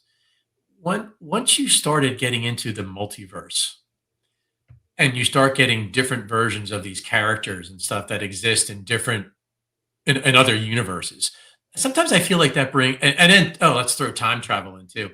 Mm-hmm. That starts to bring the stakes down. 100% for the characters. I do not like that. I really do not. I understand sometimes they want to have a hook for a movie and we're gonna go back in time and we're gonna actually go into the first Avengers movie, while the action, we're gonna see things from different angles and all this kind of stuff. I understand how neat that could be. But when you start when they start doing everything with like this person exists, this is an anchor being that exists in every single universe within the multiverse, and I'm just like, well, what does that even mean anymore? It gets very. Well, look at the entire lead up to Endgame was about the Infinity Stones. What's the first thing they did in the Loki show? The Infinity Stones mean nothing. They're just paperweights there. So you're like, okay, so now the stakes are completely gone off of what you built the entire thing off of. And this is the same problem that ran in the comics. Multiverse stuff eventually really runs its course. And it's got cool moments. Like you get the Spider-Man, you get all three of the Spider-Man, cool moments. But like when you really start thinking about the snap in Endgame, all of that starts breaking down. Because you're like, well, what happened to people that were flying in planes? Did they just reappear and fall from the sky? What happens to X-Plane? There's all sorts of like, and I would get into as well. I know Cap runs off with Peggy. I probably would too. It's Peggy Carter. I'm not going to blame Cap, but Cap wouldn't do that. That is not his character to do that. So whenever they made that move, I get why they did it, but I'm like, that's not something Captain America would do. So you get a lot of this weird stuff. And I think I agree. It lessens the stakes of what's going on because it's like Gamora. She dies and then, she's back, but it's a different Gamora. You're like, it's just cheap and lame at this point. Well, and even like the snap. So it's like, it does lessen the stakes of when somebody is gone. It's like, well, they're not really gone. They'll be back. Yeah. And it lessens like even Tony Stark's death because they could probably just find another Tony Stark from another universe, pop him in here and be like, oh, it's just different, Tony. It's kind of gimmicky. It always runs its course where you eventually have to reset. And that's, I think, where they're at now is realizing, okay, we got to reset. Kevin Feige even came out and said, this new, I think they're calling it phase 0 as this next phase is going to be simple, no multiverse, like storytelling. That's what they should have did after Endgame, but they're doing it now. I think that is the way to go with this. I think Spider-Man shows you that. And all the multiverse stuff eventually really just, it gets tiresome at some point. Well, I was actually into the DC show, The Flash, for a while. That was a good show. Yeah, it was good, but it kind of lost me though with all the Earth 1, Earth 2 stuff. That's where and that's kind of their version, I guess, of like a multiverse, so to speak. Yeah. And that's to your point, Jared. That's where I was like, oh man, I really dig this show, and I love the dude who played Flash. Was it Grant something? Grant Gustin, I think. Who played the Flash? That was on the CW, right? CW, yeah. He was great, man, and I love that show. But then they got into all this weird. Grant Gustin, you were right. Yeah, Grant Gustin, and then they got all into this weird alternate universe-y stuff. And I'm like, all right, I'm kind of done with this now. Yeah, well, like I think a really good way they did it was Days of Future Past with X-Men. That is one of the best X-Men movies that's ever been out there. That's a great movie, and the way they handled that. So you'll get moments where it's cool. But it's the further you go down this, all the logic leads, and you're already having a bunch of, I mean, you're talking about superheroes and dudes that are, got claws out of their hands. You're already suspending disbelief as it is. So now I'm supposed to believe there's like 900 million of these characters roaming. I'm like, okay, it's just too much. Like, break it down simple, tell human-based stories. This is why people connected to the characters. And if you go a little out there, you gotta bring it back and show some restraint there.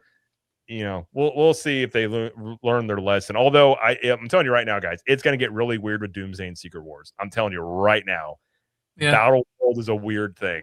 It's super weird. Crazy. Well, we'll see. Doomsday is going to have a lot of narrative tie-in, very much like Infinity War in terms of the end of that movie. I'll put it that way. Like a lot of people are going to be like, "What?" I'm still kind of blown away that we got Deadpool at DCA. That was really. I really enjoyed it. Wild time. Right? I actually enjoyed it. I feel like they did the humor. They kept his personality, but they didn't go raunchy. You know what I'm saying? Obviously, they can't. But like PG Deadpool. Yeah, definitely. I think they balanced it out nicely. I mean, it's DCA. It's already like a secondary park. I mean, you can't put him in Disneyland, right? But I think for DCA, it's fine. But that was a crazy arrow, though, man. I was shocked when they actually put him in there. I was like, really? Yeah. Okay, we're doing this. Yeah. I mean, yeah. Well, it's like Punisher in this movie. It's a PG-13 movie, so you don't have like the full Punisher, but he's still Punisher through and through. One of the best lines in the movie, they're talking about the villain, and he's like, "I'm gonna put her down," and he's like, "You going?" He's like, "I'm doing it," and you're like, "Frank," and Frank does what he says he's gonna do. So like, he's very much the Punisher. He's not like a neutered Punisher. You just don't see the stuff they typically show, like the prison the prison scene in the Netflix show. You don't have any of that going on for sure in this, but it's still really good. Jared, did you see that Punisher, I guess for lack of a better term, movie, that new one that they just put out on Disney Plus? Is it called Last Kill or something? Yeah, I did see that. That was, it still it shocks me when I see a Disney movie that is that violent. Yeah, the one thing I'm glad they did with Brand New Day with the Punisher was it wasn't this PTSD Punisher. I know he has PTSD. He has had the Punisher is the Punisher because of horrible things that have happened to him. Mm-hmm. I feel like that entire thing was just like a therapy session for him. I'm like, I get it. We all get it. This is the character, but like, that's not why I'm watching the Punisher for PTSD stuff. So I was really glad to see them move past that. And I think many times they try and humanize him so much and focus on the trauma. And I'm like, it's there. That's part of the character, but like, that's not why you want to see the Punisher. You want to see the Punisher because he punishes people because of things that happen to him. And he wants to stop that from happening to other people. And he has a line in this movie where he says, you think this is a choice? This is a sentence. Like he looks at this as like a prison sentence of his own and what he has to do with what's left of his life. And so, yeah, it's a balance with Punisher. And I actually wouldn't be shocked if they try and go past. I don't think they like the Punisher character. I think they put it out there because it is popular and they don't necessarily like everything around that. But no, I hope they don't like the Punisher. And that's the really unfortunate thing is that he's one of my favorite Marvel characters of all time. One of my favorite comic characters of all time. And yet it's just unfortunately the kind of Death Wish type Punisher I just don't think we're gonna get, which is really sad. You kind of got it in Daredevil season 2. You got glimpses of it where it's like just full throttle, like him just like go like. But that was before the full integration. But go ahead, please. Right? No, like Bernthal is. I like John Bernthal, but he's John Bernthal in everything that he does. Let me tell you something.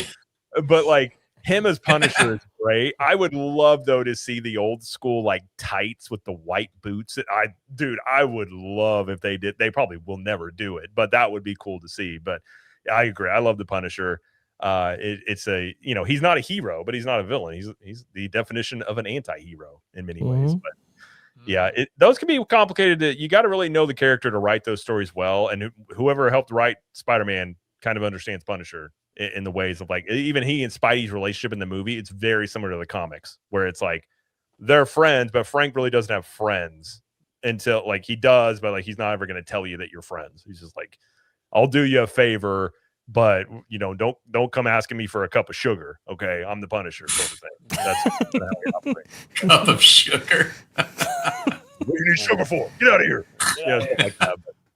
But no, well, honestly, I could talk about this stuff for hours. We've already been going for almost 3, so we better wrap this up so we all got to get ready for the earnings report tomorrow. It's earnings report eve, and we all have things to talk about on that tomorrow. But this has been a lot of fun, and everybody in the chat, thank you guys for hanging out and contributing and conversating.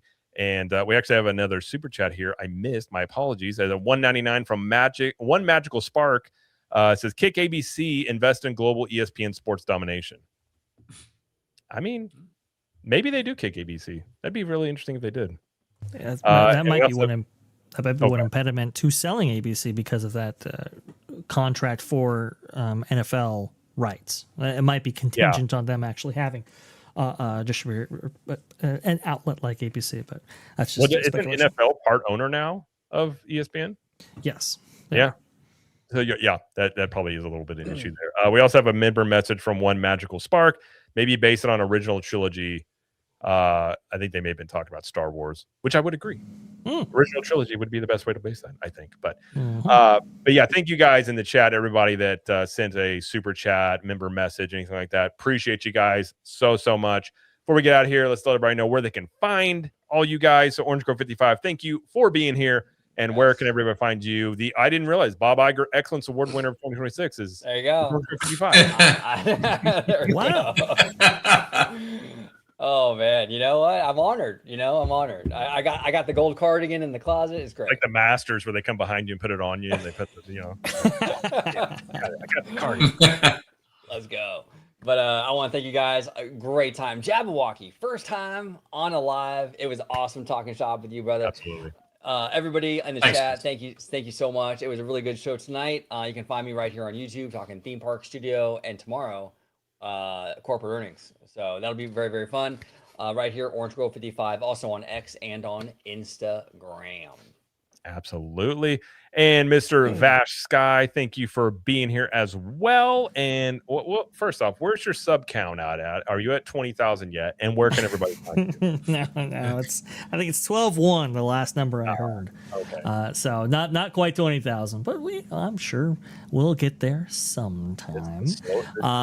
Everybody can find me at Vash Sky ParkCast, by the way, doing some amazing work there. Tomorrow, obviously, we're going to be covering that earnings call. The schedule, as I know it, and it's been relayed to me, is Valiant Renegade kicks off the coverage for the earnings call. Actually, listening to the call live. That's at 8 a.m. Eastern. Following Valiant Renegade is Midnight's Edge. Following Midnight's Edge is that Park Play starting at 2 p.m. Eastern for a 90-minute presentation, and then that's when Vash Sky ParkCast begins its coverage at 3:30 p.m. Eastern, right there. So I wanted to go ahead and get everybody the schedule because it's a little bit, different from what we usually do, but we try to share the stage with our friends and everybody in the various spaces here on YouTube. So Jared, OG, Jabberwocky, thank you so much for having me on this amazing show. Absolutely. Thanks as always for being here. And Jabberwocky, thanks, first time on the show. You were awesome. Thanks for being here. I know you don't have any social anything you want to leave everybody with. If they want to follow you to your house or your car. I don't know how you So no, I do want to thank you though for having me on, Jared. This was fantastic. I loved it so much. And also a pleasure getting to chat with you, Vash, first time. I swear I could listen to him read a cereal box. I just love hearing him. Yeah, I know. Perfect voice. But yeah, people can mainly find me hanging out with OG on Orange Grove 55. I've done several shows on there with him now. Looking forward to doing some more.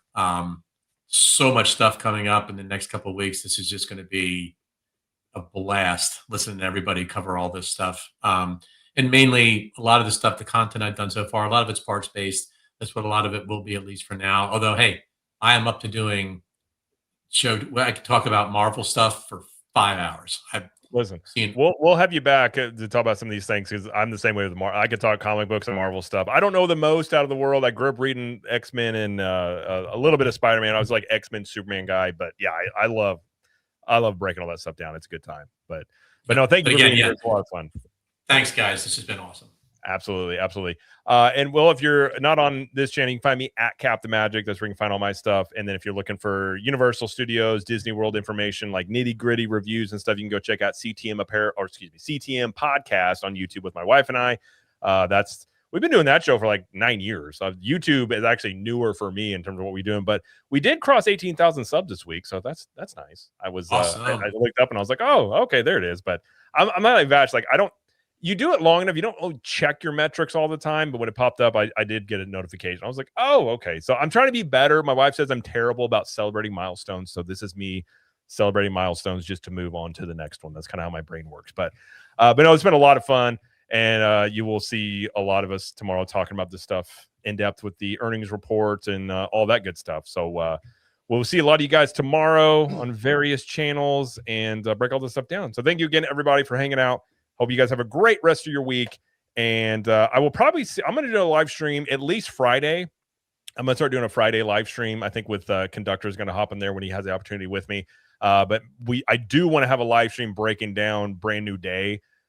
Maybe get like Tommy Toon. I know Tones is in there as well. If we could get OG to see the movie, but he'll see it like 3 years from now, and then we'll do a live stream and talk about it. It'll still be good. I'll still talk about it then. But you can look at that for me this week. And so that's gonna do it for the show. So thank you, everybody, and we will see you guys on the next one. See you guys. Peace.